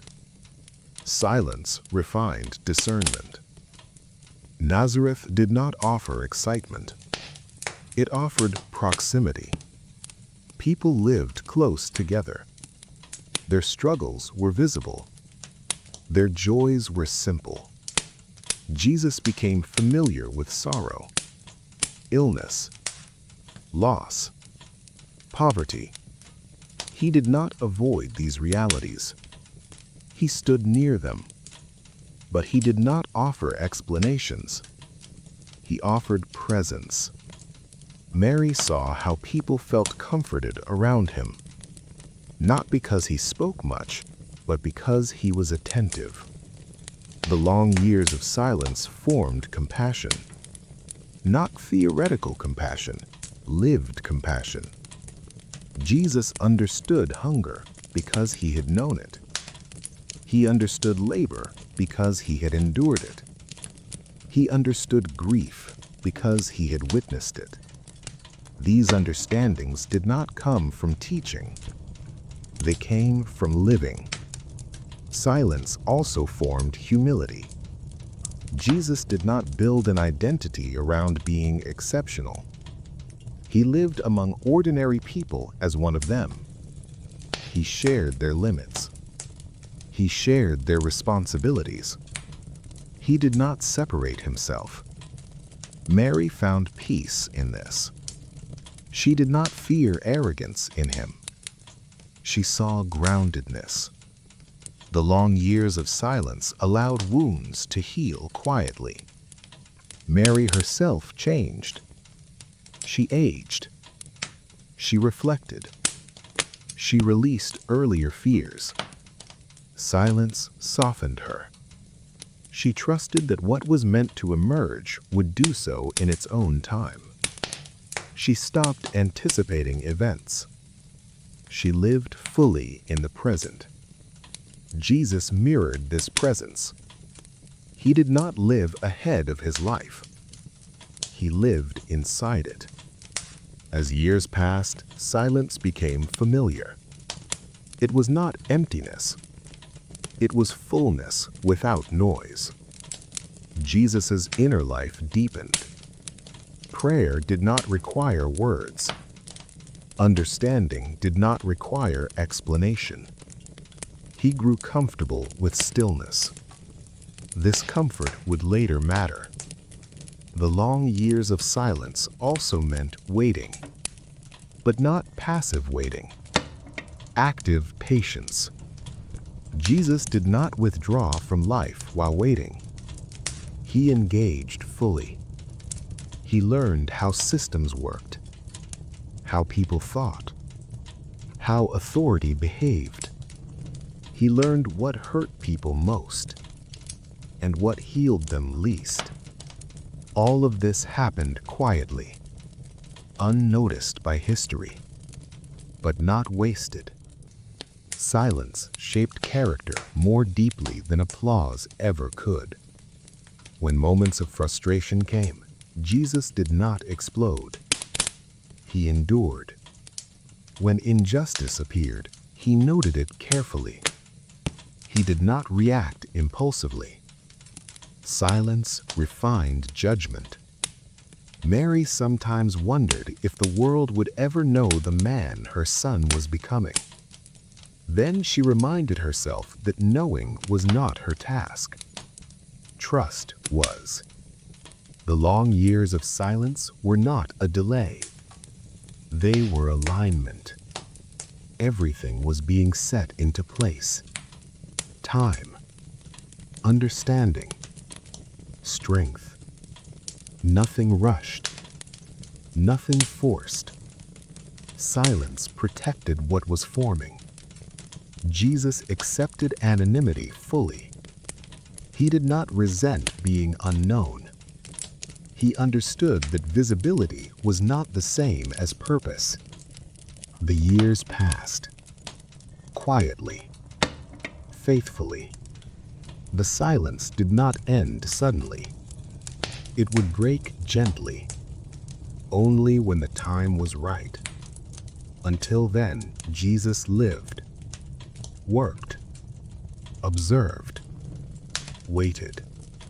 The long years of silence were the longest part of his life, and perhaps the most essential.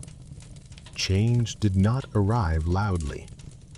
There was no single moment Mary could point to and say, "This is when everything shifted."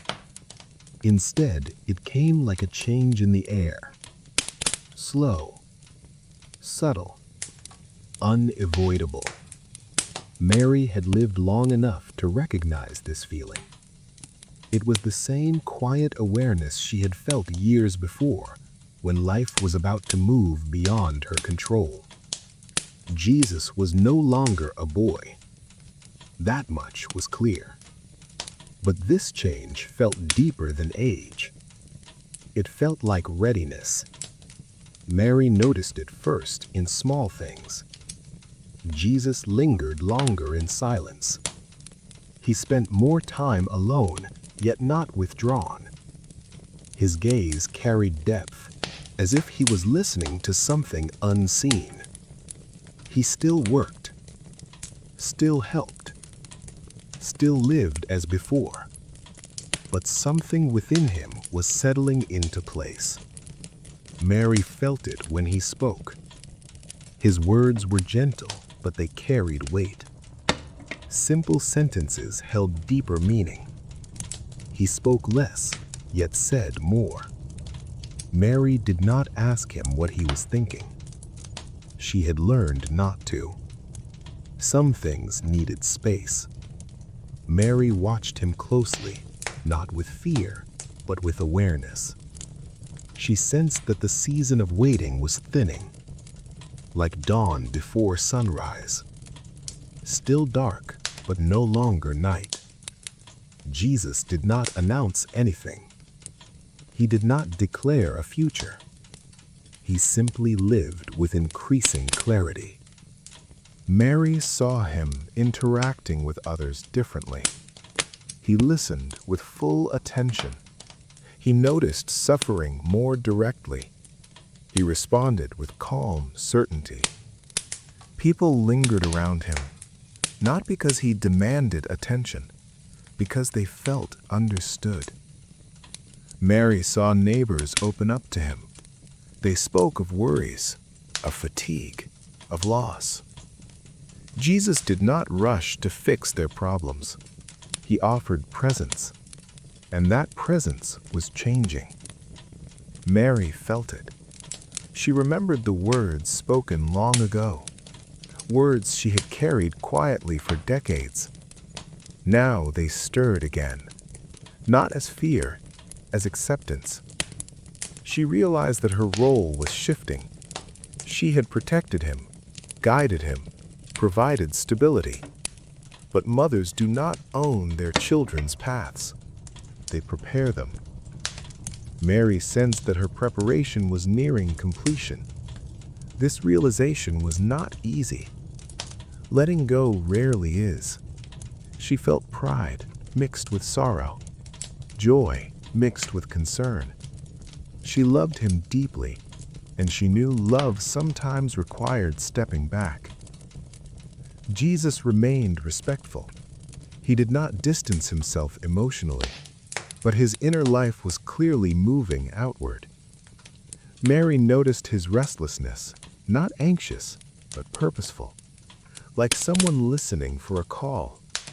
She did not name it aloud. Naming might have made it real too soon. She trusted timing.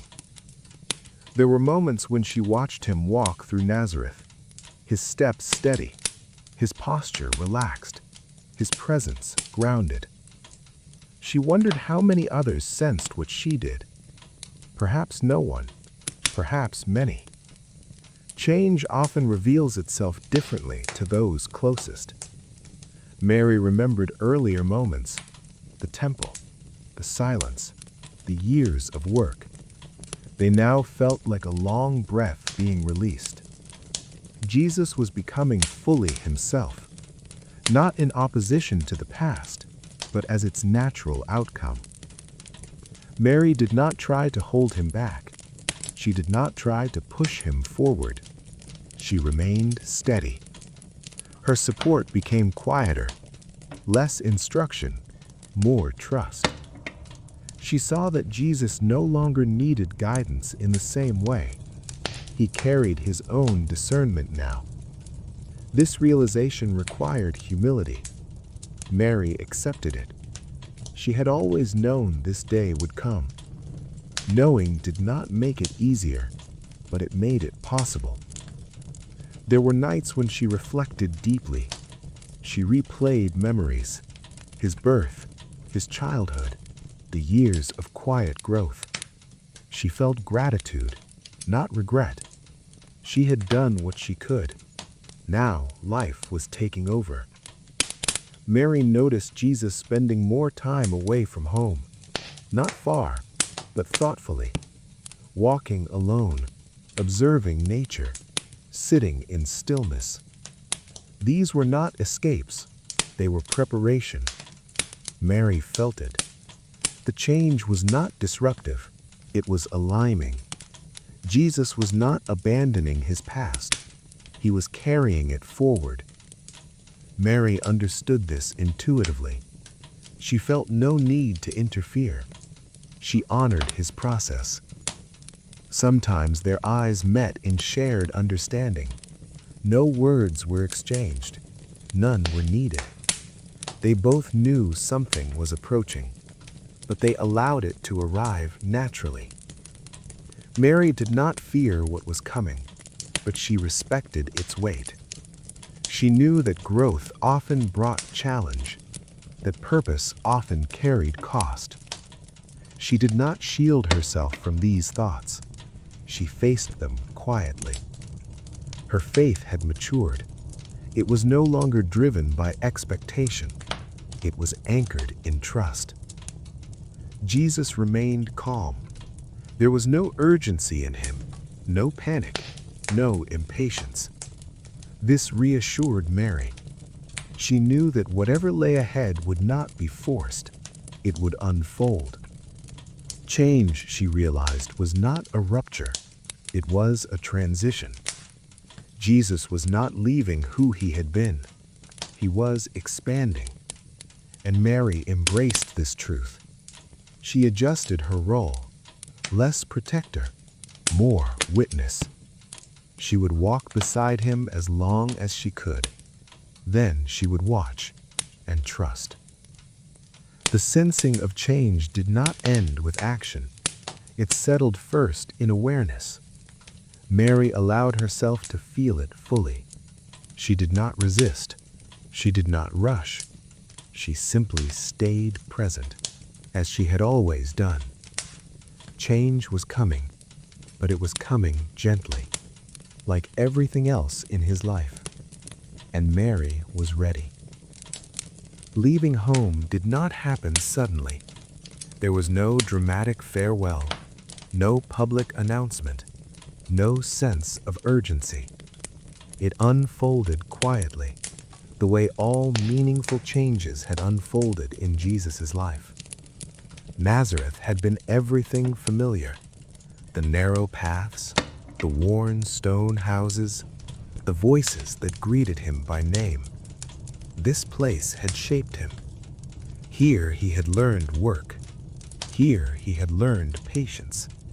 Here he had learned how people lived, struggled, and hoped.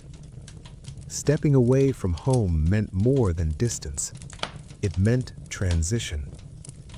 Mary sensed it before Jesus spoke of it. She noticed how he lingered longer at dawn, how he watched the horizon with thoughtful stillness, how his attention seemed drawn outward, yet he remained gentle. He did not withdraw emotionally. He did not distance himself from her. He continued his duties. But Mary understood. This was not restlessness. It was readiness. When Jesus finally spoke of leaving, his voice was calm. There was no excitement, no fear, no impatience. Mary listened carefully. She did not interrupt. She did not question the timing. She had learned that clarity came slowly to him, but once it arrived, it was firm. Stepping away from home was not rejection. Jesus did not speak of escape. He spoke of purpose. Mary felt the weight of his words. She had known this day would come. Knowing did not soften the moment, but it steadied her. Home had always been a place of preparation. Now, preparation was giving way to movement. Mary felt both pride and sorrow. Pride in the man he had become. Sorrow in the quiet knowledge that life was changing. She did not cling. She did not try to delay him. She respected the path unfolding. Jesus prepared simply. He did not gather possessions. He did not plan comforts. He carried what was necessary, nothing more. This simplicity reflected his nature. He trusted that what he needed would appear along the way. Mary watched him pack. Her movements were slow, deliberate. She folded things with care. She avoided excess words. Sometimes love expresses itself best in silence. When the moment came to step away, it was quiet. Jesus stood at the threshold, the doorway that had seen him leave countless times. But this time was different. Mary felt it. She looked at him fully. She took in his face, the lines shaped by years of work, the calm in his eyes. She remembered holding him as a child, the weight of his small body, the sound of his breath. Now he stood before her steady and grown. She did not cry. She did not smile excessively. She met him with presence. Their farewell was simple. No dramatic words, no promises, just understanding. Mary trusted him. She trusted what had shaped him. She trusted the silence that had formed him. Jesus stepped away from home without hesitation. But he did not rush. He walked with intention. Each step was grounded. He did not look back repeatedly, not out of indifference, but out of trust. Nazareth faded gradually behind him. The familiar sounds softened. The path widened. The world beyond home opened slowly. Jesus observed everything: the land, the people, the movement of life beyond the village. This world was larger, more complex, more divided. He noticed contrasts immediately: wealth beside poverty, authority beside obedience, faith beside fear. Stepping away from home exposed him to broader realities. He did not judge them hastily. He observed. The years of silence had prepared him for this. He did not feel overwhelmed. He felt attentive. As he walked, memories surfaced: his childhood, the workshop, the quiet meals. These memories did not anchor him backward. They strengthened him. Home remained within him. Mary, too, felt the change deeply. The house felt quieter. The routines felt different. Yet she did not feel emptiness. She felt completion. She had done what she was meant to do. Now she trusted the next stage. She continued her life, not frozen by waiting, but grounded in faith. Jesus' stepping away did not sever connection. It transformed it. Distance did not mean absence. Mary felt his presence even when he was gone. This comforted her. As Jesus traveled, he encountered new voices, different accents, different concerns. He listened. He learned. He recognized familiar patterns in unfamiliar places: fear, hope, longing. Human needs did not change with location. This realization deepened his understanding. Stepping away from home exposed him to his broader compassion. He saw suffering more directly. He saw how systems affected people. He saw how authority could burden or protect. These observations did not harden him. They clarified him. He did not hurry toward action. He allowed experience to shape discernment. Stepping away from home was not separation from his past. It was continuity. Everything he carried had been formed there. Nazareth had given him grounding. Silence had given him depth. Work had given him humility. Mary had given him love without possession. All of this traveled with him. As days passed, Jesus grew more comfortable with movement. He slept under open skies. He relied on kindness. He accepted uncertainty. These experiences strengthened trust. He did not fear instability. He understood that purpose often required vulnerability. Stepping away from home meant stepping into uncertainty. But Jesus did not resist it. He embraced it calmly. Mary sensed this from afar. She did not need updates. She did not need reassurance. She trusted the formation that had already occurred. She trusted the stillness that had guided him. The moment of departure had passed, but its meaning continued unfolding. Stepping away from home marked the end of one season and the beginning of another, not marked by noise, but by readiness. Jesus had not left home to abandon it. He had left home to carry its lessons into the world. And Mary, though remaining behind, walked with him in spirit. She released him fully, with love, with trust, with quiet strength. The path ahead was unknown, but preparation had been complete, and both mother and son accepted this truth. Mary did not travel with him. She remained where she was. Yet distance did not separate her from what was unfolding. Stories have a way of traveling faster than footsteps, and slowly, gently, they began to reach her. At first, the stories were vague, a passing remark at the well, a traveler's quiet observation, a neighbor repeating something heard from another village. They were not dramatic. They did not speak of miracles. They spoke of a man who listened, a man who spoke calmly, a man who seemed to notice people others ignored. Mary listened carefully. She did not react quickly. She had learned long ago that truth reveals itself gradually.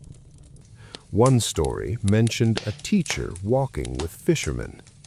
Another spoke of someone who spoke of God, not with fear, but with closeness.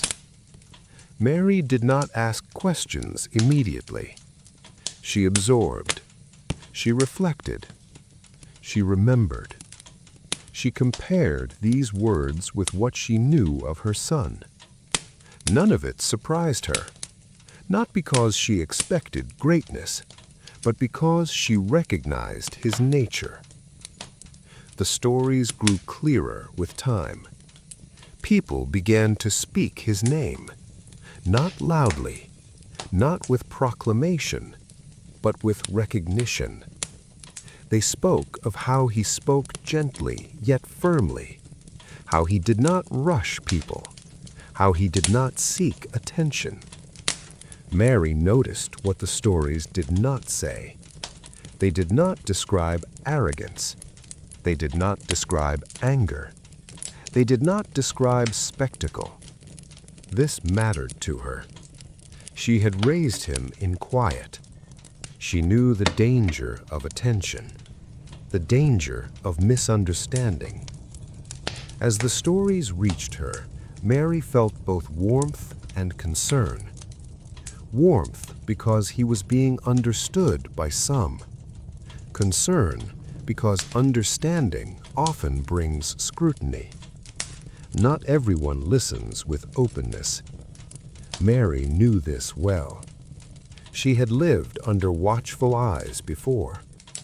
She had learned how quickly stories can shift. One day, someone mentioned that crowds had gathered. Not large crowds, but enough to be noticed. People were listening, asking questions. Mary paused when she heard this. Crowds are unpredictable. Crowds magnify intentions. She trusted Jesus' calm, but she understood the world. Another story arrived days later. It spoke of religious teachers listening carefully, not all with openness, some with caution, some with suspicion. Mary felt the weight of this. She had known from the beginning that his life would not be simple, that clarity often unsettles authority. Still, she did not panic. She had learned patience. She remembered Simeon's words long ago, that a sword would pierce her own soul as well. She had not forgotten. As stories continued to reach her, Mary noticed a pattern. Jesus was not aligning himself with power. He was not seeking protection. He was moving among ordinary people, the poor, the tired, the overlooked. This eased her heart. It reflected how he had lived, how he had always noticed who was left behind. Some stories were confusing. People spoke of parables, simple stories that carried deeper meaning. Not everyone understood them. Mary smiled quietly when she heard this. He had always spoken this way, using the familiar to reveal the unseen. She remembered how he explained things as a child, never condescending, never hurried, always patient. Other stories spoke of conflict, small tensions at first, questions, challenges. Mary listened without interruption. She did not defend him aloud. She did not argue. She trusted truth to stand on its own. As weeks passed, the stories became more frequent, more detailed. Some were exaggerated. Mary recognized this. She filtered carefully. She kept what felt true. She let the rest pass. She knew her son. She knew his voice. She knew his pace. Stories that did not align with that, she released. One evening, someone described how Jesus spoke of God as Father. Not distant, not unreachable, but near, present. Mary felt her breath catch slightly. This was familiar language, language that had lived quietly in their home, language shaped with trust, not fear. She understood why this unsettled some. It shifted everything. Another traveler spoke of people being comforted, not healed dramatically, but calmed, seen, heard. Mary closed her eyes when she heard this. This was the Jesus she knew. Comfort was always his way. The stories did not make her proud in a loud way. They deepened her stillness.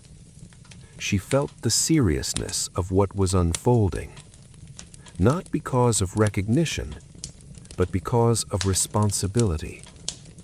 She knew that speaking truth invites resistance.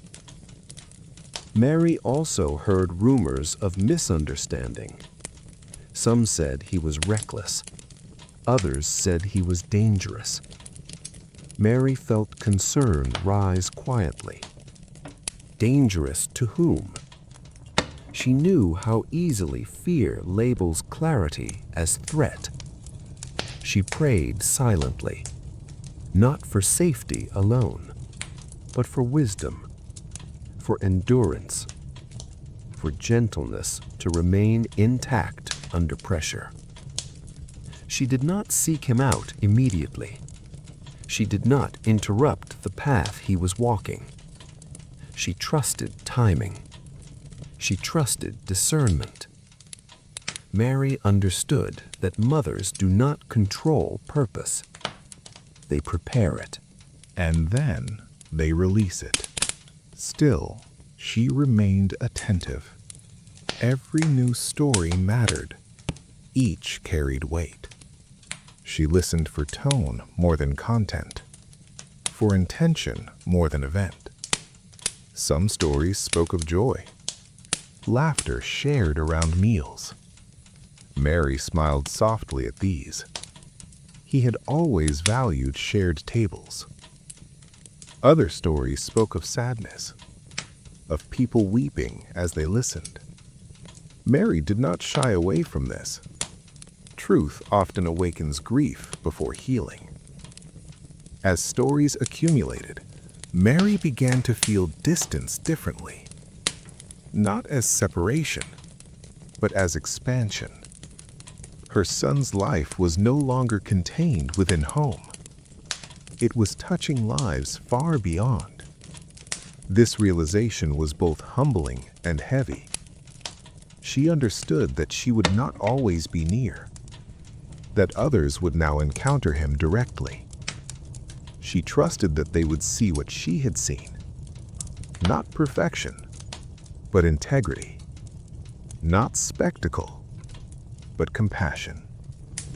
As nights passed, Mary sometimes sat in silence, holding the weight of what she heard. She did not rehearse conversations. She did not imagine outcomes. She rested in acceptance. She knew that paths guided by purpose unfold as they must. The stories reaching her ears did not change who Jesus was. They revealed him. And Mary received them with quiet strength, with prayerful attention, with the steady heart of a mother who had always known that this life was never meant to remain small. Mary did not follow closely, not because she did not care, but because she understood when closeness could interfere with purpose. She watched from a distance. This distance was not measured in steps, but in restraint. She listened more than she moved. She observed more than she spoke. As stories continued to arrive, Mary began to understand that her role had shifted. She was no longer guiding his days. She was witnessing them. This change was quiet, but profound. A mother's instinct is to step forward, to protect, to correct, to shelter. Mary resisted that instinct with grace. She knew this work was not hers to manage. She remembered the early years, the weight of holding him, the responsibility of keeping him safe. She had done that faithfully. Now, something else was required. Trust. Watching from a distance did not mean disengagement. It meant discernment. Mary stayed informed, but not intrusive. She allowed space for his voice to be heard without her presence shaping perception. She knew how easily association could distort intention. If she stood beside him publicly, people would interpret. If she intervened, motives would be questioned. So she remained where she was, attentive, prayerful, steady. She heard of moments when crowds pressed close, moments when people demanded answers, moments when expectations rose. Mary felt the familiar tension in her chest. Crowds can misunderstand silence. They can misconstrue gentleness for weakness. She trusted his composure. She had seen it since childhood. She also heard of moments when he withdrew, times when he chose quiet over response. This eased her. She knew his strength was rooted in stillness, not reaction. Watching from a distance meant accepting uncertainty. Mary did not know each day would unfold. She did not receive daily updates. Sometimes days passed with no word. These were the hardest moments. Silence invites imagination. Mary did not let her thoughts run ahead. She grounded herself in what she knew, in the character she had raised, in the faith she had carried for decades. She remembered the words spoken long ago, that his life would be marked by division, that some would rise, some would fall. Watching from a distance meant watching misunderstanding unfold. Mary heard that some questioned his authority, that others doubted his intentions. She felt sorrow, but not surprise. Truth often unsettles comfort. She had lived with quiet scrutiny herself. She knew how quickly whispers form. Still, she did not intervene. She did not attempt to clarify.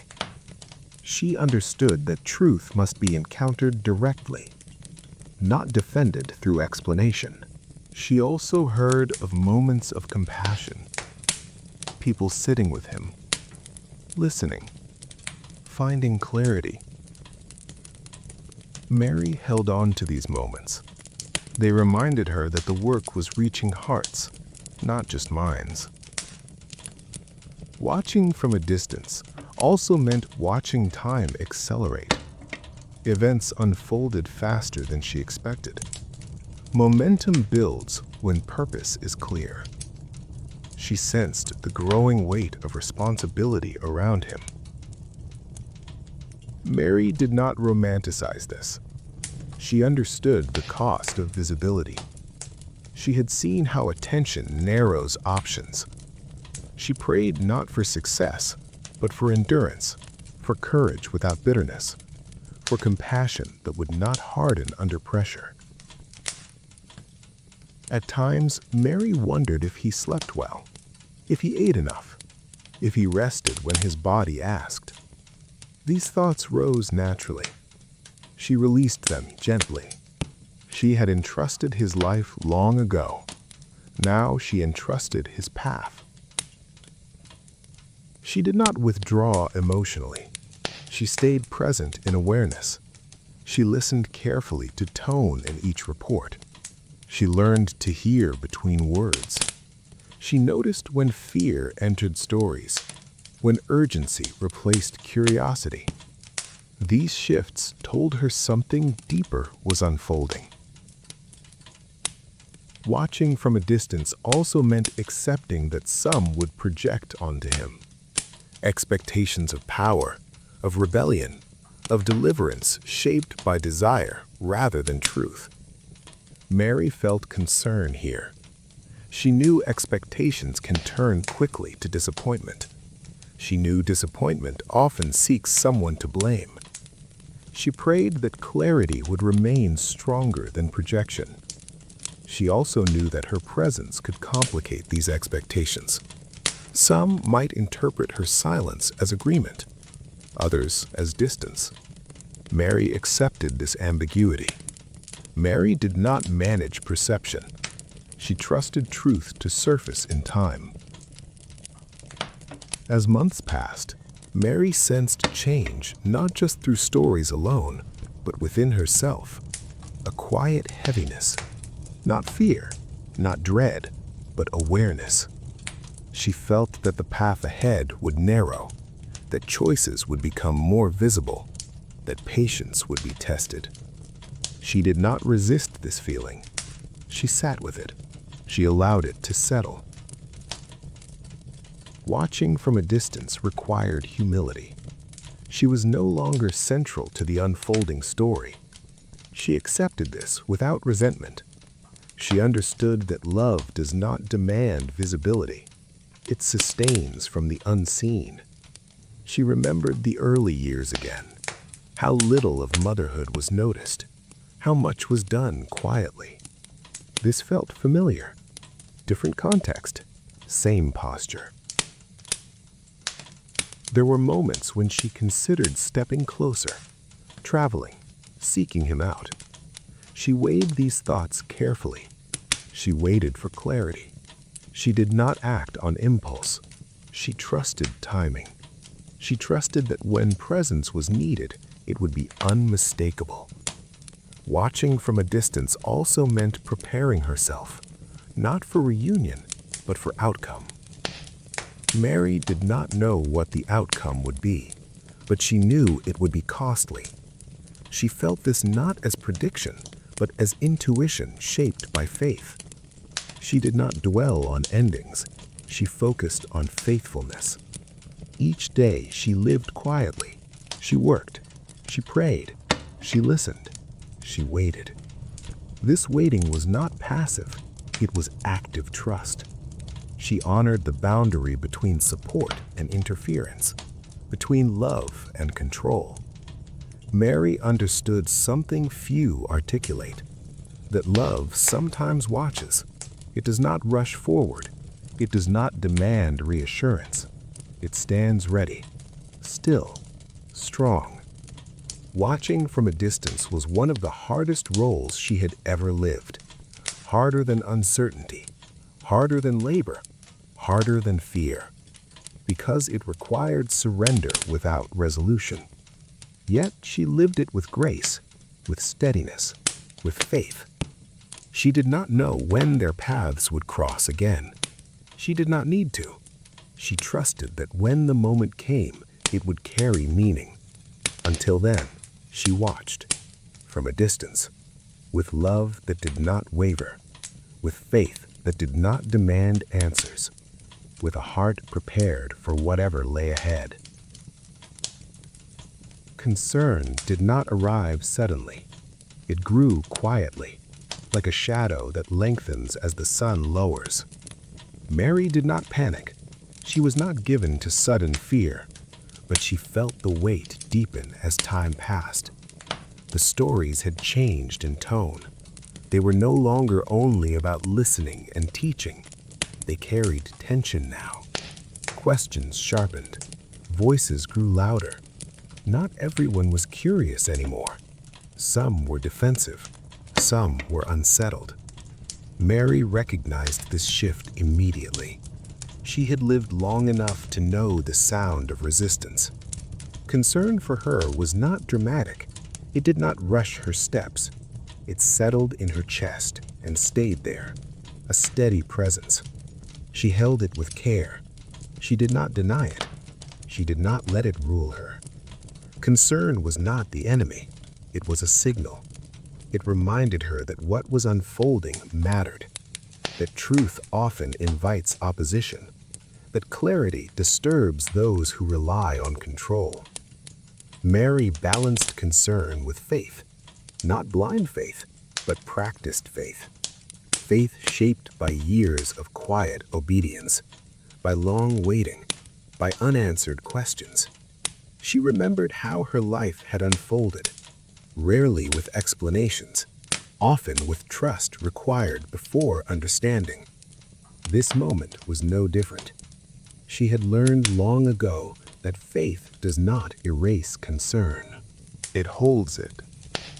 Faith gives concern a place to rest. Mary prayed differently now, not for protection alone, but for strength, for wisdom, for her son to remain grounded in compassion, for his voice to remain clear even as noise increased. She did not pray for outcomes. She prayed for integrity. Concern also made her attentive. She listened more carefully to each new report. She noticed who was speaking, why they were speaking, what they emphasized. She learned to filter everything through what she knew of her son, his patience, his restraint, his refusal to escalate. This grounded her. Faith, for Mary, was not passive. It required daily choice. Each morning, she chose not to imagine worst endings. She chose presence over speculation. She lived the day she was given. Acceptance began to take shape slowly. Not acceptance of loss, but acceptance of unfolding purpose. Mary did not know the full shape of that purpose, but she knew it was larger than comfort. She accepted that this path would not lead back to ordinary life, that familiarity would not return. She released the idea of normalcy. This was difficult, not because she desired recognition, but because simplicity had been her refuge. Now, simplicity was no longer possible. Acceptance required her to let go of expectations, expectations of safety, of longevity, of quiet resolution. She did not abandon hope. She refined it. Hope became less about outcomes and more about faithfulness. Concern also awakened memories. She remembered the early warnings spoken over his life, words she had carried silently for decades. They returned now with clarity. She did not resist them. She allowed them to remind her that this was never meant to be easy. Faith did not mean certainty. It meant steadiness. Mary did not seek reassurance from others. She did not gather voices to calm her fears. She knew that borrowed certainty often dissolves quickly. She turned inward. She prayed. She waited. She accepted what she could not change. Concern sometimes brought physical heaviness. Sleep came more slowly. Silence felt louder. Mary did not escape this. She lived within it. She allowed herself to feel the cost. Acceptance is not numbness. It is honesty without resistance. Mary accepted that she could not protect him from misunderstanding, that she could not shape how others interpreted his words.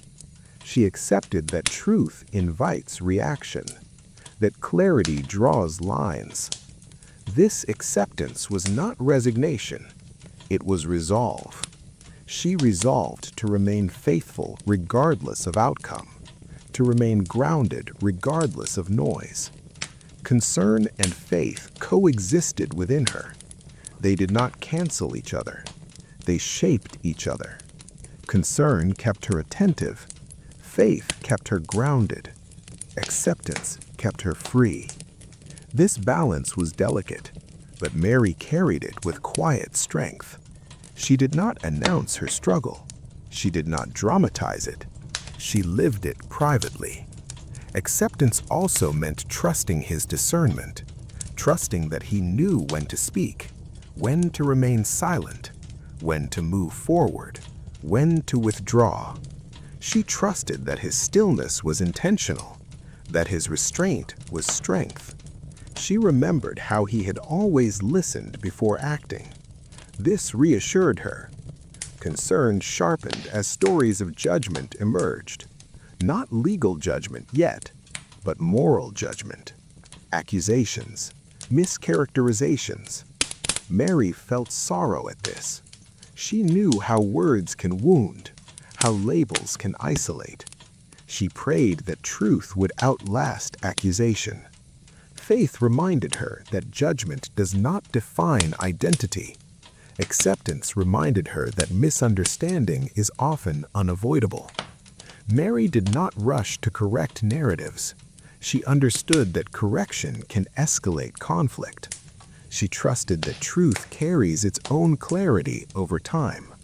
She prepared herself internally for what might come, not with dread, but with composure.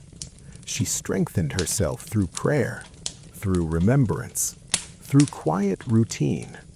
Concern did not paralyze her. It refined her awareness. Acceptance did not weaken her love. It deepened it. She loved without holding, supported without directing, trusted without demanding reassurance. This was a mature love, a disciplined love, a love shaped by faith. Mary understood that the work unfolding was not hers to complete. Her role was to remain faithful, to remain present, to remain grounded. Concern would continue. Faith would be tested. Acceptance would deepen. She did not know when their paths would cross again. She did not need to. She rested in the knowledge that love does not require proximity to remain true. She accepted that her heart would carry weight, that uncertainty would remain unresolved. This acceptance was not easy, but it was honest, and honesty was her way forward. In concern, she stayed awake. In faith, she stayed grounded. In acceptance, she stayed free. Jerusalem was not just a place, it was a direction, a gravity that pulled every story towards it. Mary felt this long before anyone said it aloud. The road towards Jerusalem did not begin with footsteps. It began with awareness, a quiet understanding that movement had meaning, that paths narrow as purpose becomes clearer. Mary sensed that her son's journey was changing, not in message, but in direction. The stories reaching her ears carried a different weight now. They spoke of travel, of movement southward, of teachings given with greater urgency. Jerusalem stood at the center of it all. For every faithful Jew, Jerusalem was sacred, the city of the temple, the place of sacrifice, the heart of worship and authority. It was also a place of danger, where voices were examined, where teachings were measured, where power resided. Mary understood this deeply. Jerusalem had shaped her own life. She had walked its streets before. As the road towards Jerusalem became clearer, Mary felt concern return quietly. Not fear, but recognition. She understood that paths leading to centers of power rarely remain gentle. She did not try to stop the journey. She did not question its necessity. She trusted that this direction was not chosen lightly. She remembered how Jesus had always moved with intention, never hurried, never forced. If he was walking towards Jerusalem, it was because the time required it. Mary heard that his words were becoming more direct, not louder, but clearer. He spoke of values that unsettled comfort, of humility where pride ruled, of mercy where judgment was preferred. Jerusalem would not receive these words easily. Mary knew this. She had lived under religious authority. She knew how deeply tradition can resist challenge. She also knew how truth, spoken calmly, can feel threatening. The road towards Jerusalem meant crossing boundaries, geographic, social, spiritual. Mary sensed the narrowing of options. She felt the quiet urgency beneath the calm surface of events. She did not rush to intervene. She did not send warnings. She trusted that awareness guided each step. The road towards Jerusalem was filled with symbolism. It was the road pilgrims walked, the road of festivals, the road of sacrifice. Mary understood that walking towards Jerusalem meant stepping into visibility, into interpretation, into risk. She prepared herself internally, not for a specific outcome, but for endurance. She strengthened herself in silence, in prayer, in memory. She remembered how journeys had shaped her life before, how leaving often preceded revelation, how leaving safety once led her into mystery. She accepted that this road would demand much, from him and from her. Stories from travelers described crowds growing again, some curious, some hopeful, some expectant. Mary recognized the danger of expectation. Expectations can turn quickly. They demand fulfillment on their own terms. She prayed that clarity would remain stronger than projection. She also heard of resistance sharpening, of questions meant not to understand, but to trap. Jerusalem was close now. Its influence was already felt. Mary did not imagine confrontation. She imagined pressure, the kind that tests restraint. She trusted his discipline. She had seen it since childhood. The road towards Jerusalem was not rushed. It unfolded step by step. Mary appreciated this. It allowed space for reflection, for preparation, for those walking with him to understand what lay ahead. Mary understood that Jerusalem represented culmination, not conclusion, a threshold. She did not assume endings. She resisted imagining final scenes. She stayed present. Concern walked beside faith now. They were companions, not opposites. Faith did not silence concern. It steadied it. Acceptance deepened. Mary accepted that she could not shield him from scrutiny. She accepted that this road belonged to him, not to her. She also accepted that her heart would follow, even if her feet did not. The road towards Jerusalem also meant separation, physical, emotional. Mary felt this quietly. She allowed herself to feel the distance. She did not harden against it. She honored it. She trusted that love remains intact even when paths diverge. She remembered earlier journeys, how leaving once was necessary for safety. Now, leaving was necessary for purpose.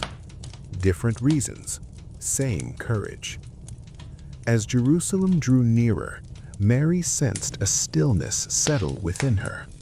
Not peace, but readiness. A readiness shaped by years of quiet faith. She did not seek reassurance. She did not ask for signs. She trusted the unfolding. She trusted that truth once spoken cannot be undone. The road towards Jerusalem was not dramatic. It was ordinary. Dust, footsteps, voices. Yet beneath its simplicity, something weighty moved. Mary felt it. She knew that this road would ask much of everyone involved, that clarity would cost comfort, that faith would be tested. She prepared herself to witness without control, to remain present without directing, to love without conditions. Jerusalem stood ahead, not as a threat, but as a place where truth would be revealed. Mary did not know how. She did not need to. She trusted that the road itself was part of the purpose, that walking towards Jerusalem was already an act of obedience. She remained where she was, watching, listening, praying. The road moved forward, and her heart moved with it, steady, faithful, ready for whatever the city would demand. Loss does not arrive suddenly. It approaches quietly, step by step. Often it begins long before anything is taken. Mary had already begun to lose, not her son, but the nearness she once knew, the simple certainty of ordinary days.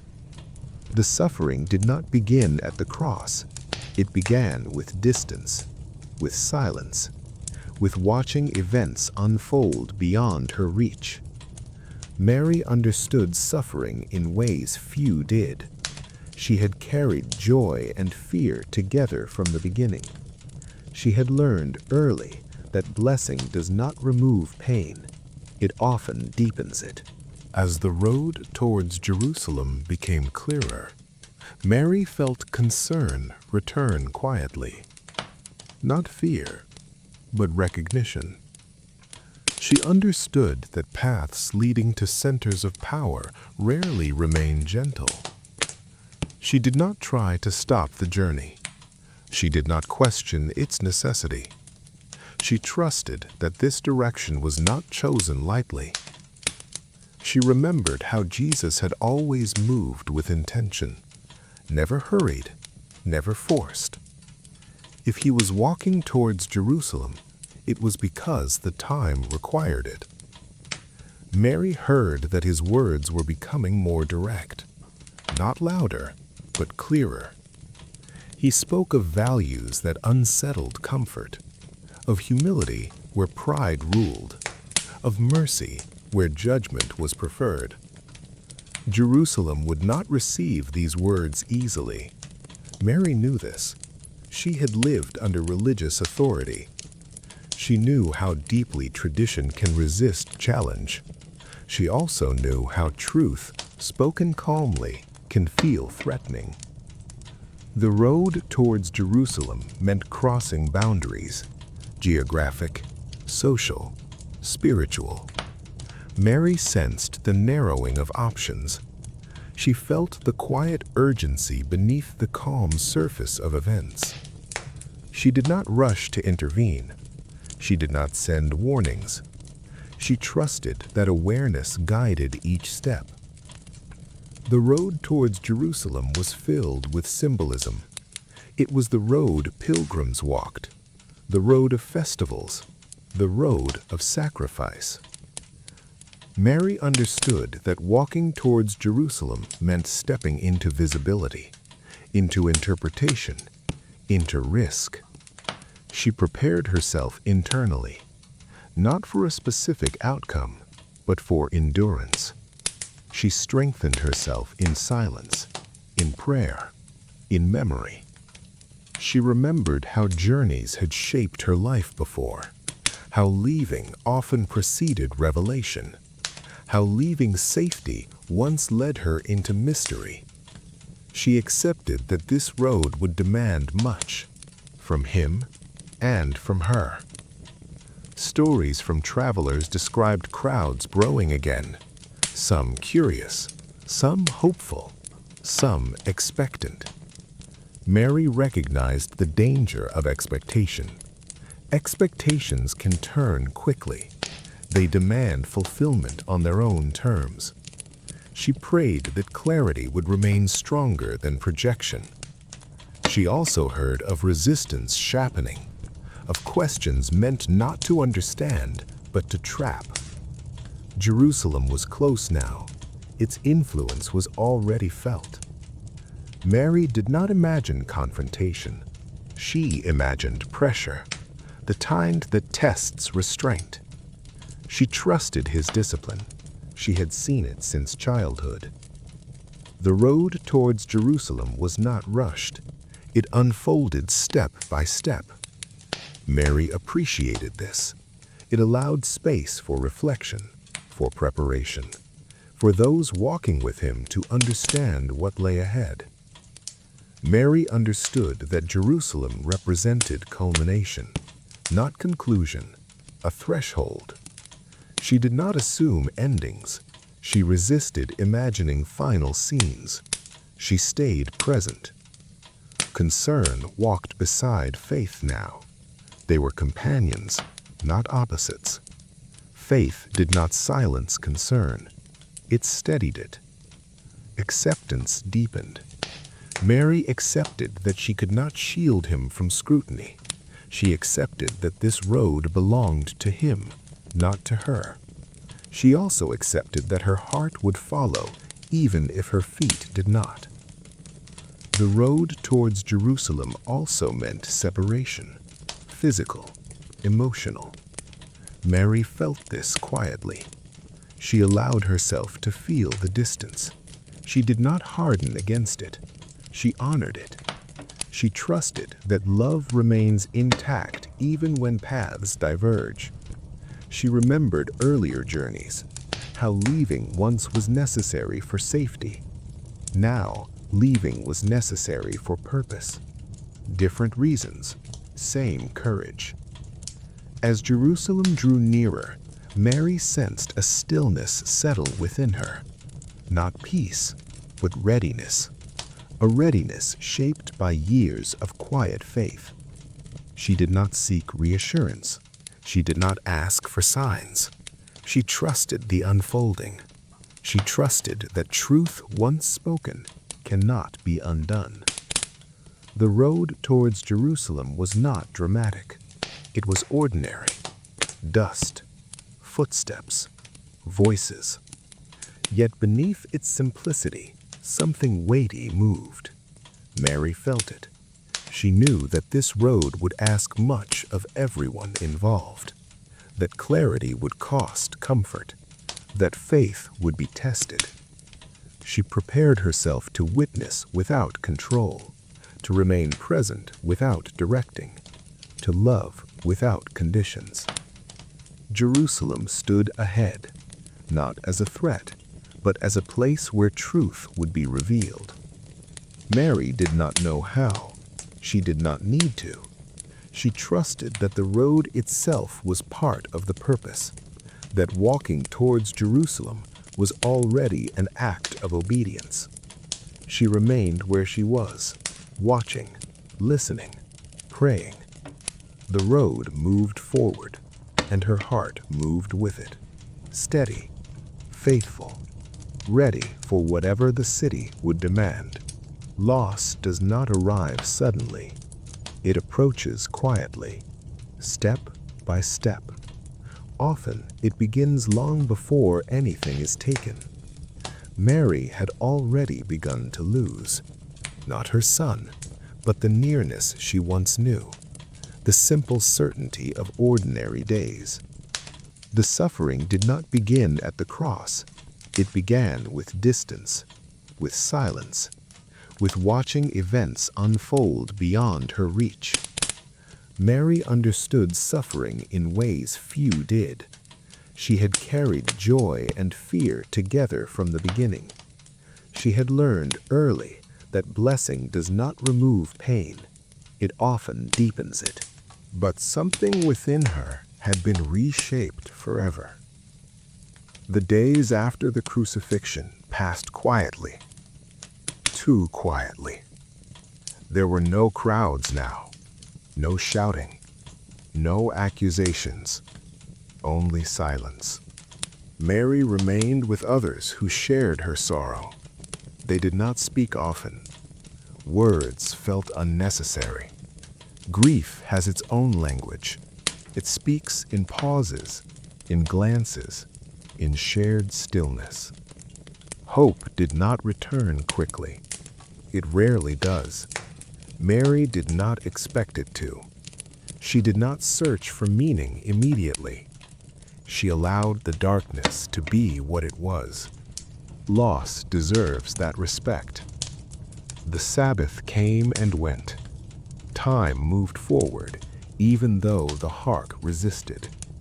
Mary lived inside memory. She remembered hands that once held hers, a voice she had heard daily, a presence that had filled rooms without effort.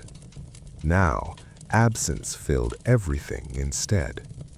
Yet within that absence, something subtle stirred. Not certainty, not understanding, but endurance. Mary had learned endurance long ago. She had practiced it quietly for years.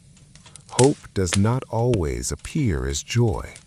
Sometimes it arrives as the strength to rise from sleep, to take another breath, to remain present.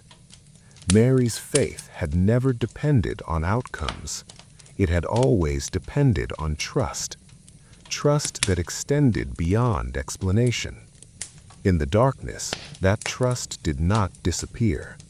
It rested, waiting. Then, quietly, the stillness shifted. Not at once, not with noise, but with movement, with footsteps, with hurried whispers. News reached her, unclear at first, confused, uncertain. The tomb. Something about the tomb. Mary did not rush to conclusions. Grief teaches caution. Hope after loss must be approached gently. Still, something had changed. The darkness no longer felt sealed. It felt unsettled. Mary listened. She watched others react. Some were afraid. Some were hopeful. Some did not know what to feel. Mary remained steady. Her heart had already endured the worst.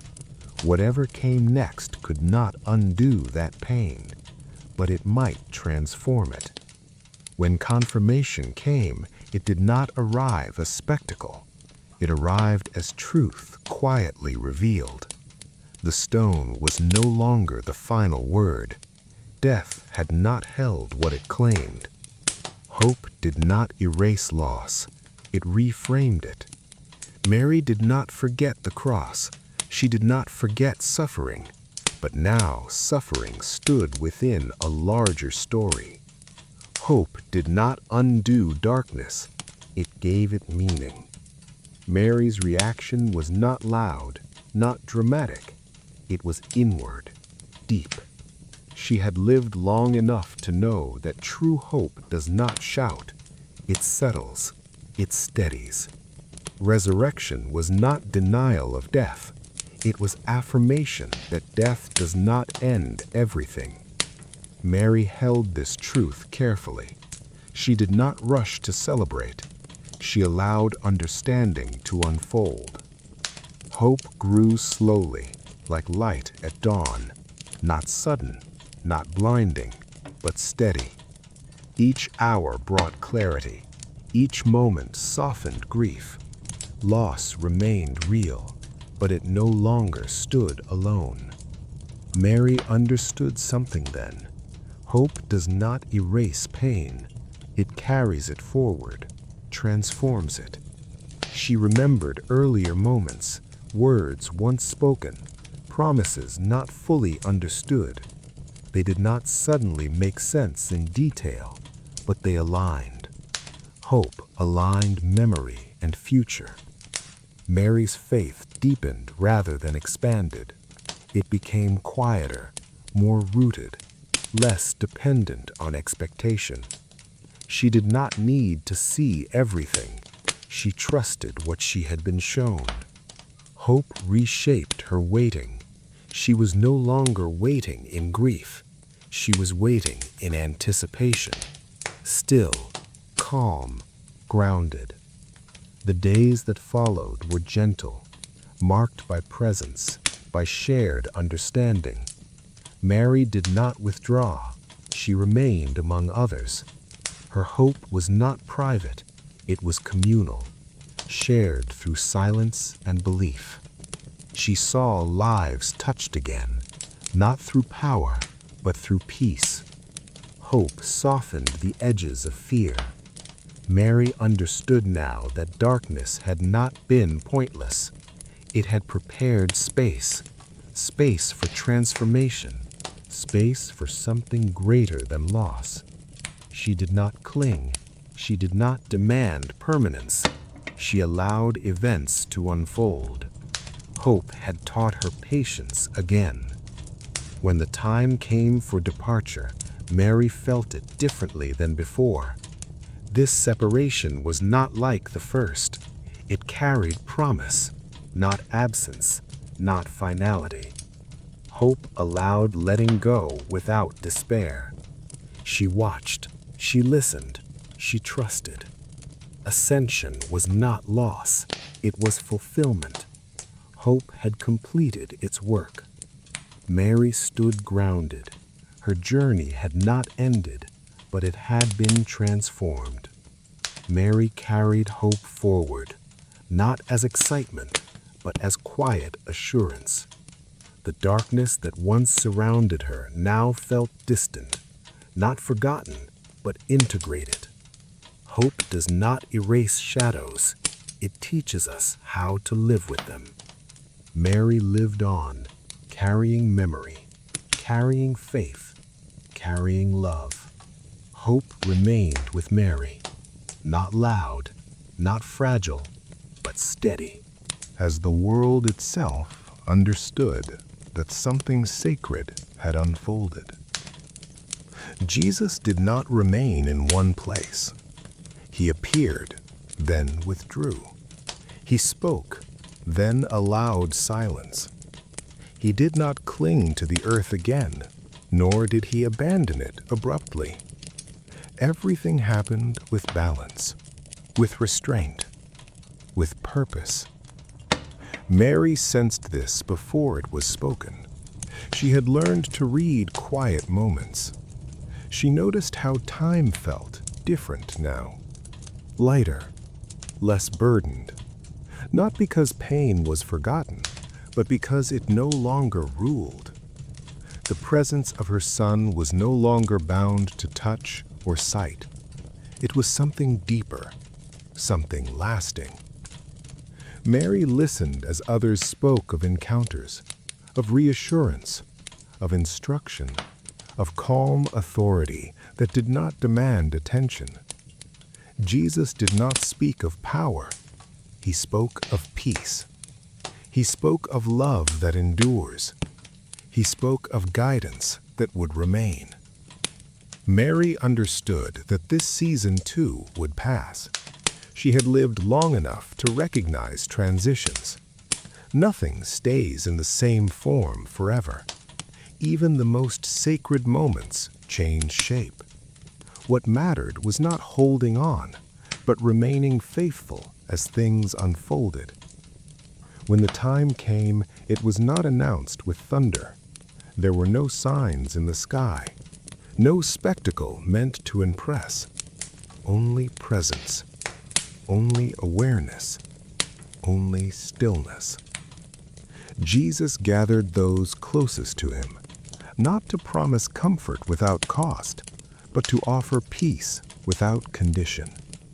Mary stood among them, quiet, grounded. She did not speak. She did not need to. Her journey had taught her that silence often carries the deepest understanding. The moment itself was simple, human, sacred in its calm. Jesus lifted his gaze, not away from the world in rejection, but beyond it in fulfillment. This was not departure as loss. It was completion. Mary felt it clearly. This was not separation like before. This was not absence. This was transformation. As he was taken from their sight, there was no fear in the air, only stillness, only awe, only peace. Mary did not reach out. She did not resist. She allowed the moment to be what it was. Her heart did not break this time. It rested. She understood now that love does not end when presence changes. Love expands. It moves beyond form. The ascension was not about distance. It was about continuity. Mary felt no urgency, no panic, no grief. Only calm assurance. The story had not ended. It had settled into something enduring. The days after were marked by quiet faith. Mary remained among the others. She listened. She prayed. She remembered. But now memory did not ache. It comforted. She carried her son's life within her, not as sorrow, but as strength. Mary's role was no longer that of protector. It had never truly been that alone. She had been witness. She had been companion. She had been faithful. Now she was bearer of peace. The world outside continued as it always had. Markets opened. Children played. Roman soldiers passed through streets. Life did not pause for sacred moments, but something unseen had shifted. Mary knew this. She felt it in the way fear no longer gripped her, in the way uncertainty no longer demanded answers. Peace does not explain everything. It allows us to live without needing to. Mary lived the rest of her life quietly. No grand titles, no elevated position, no public honor. And she did not seek any. Her peace depended on trust. She trusted what she had seen, what she had lived, what she had endured. The ascension did not remove Jesus from the world.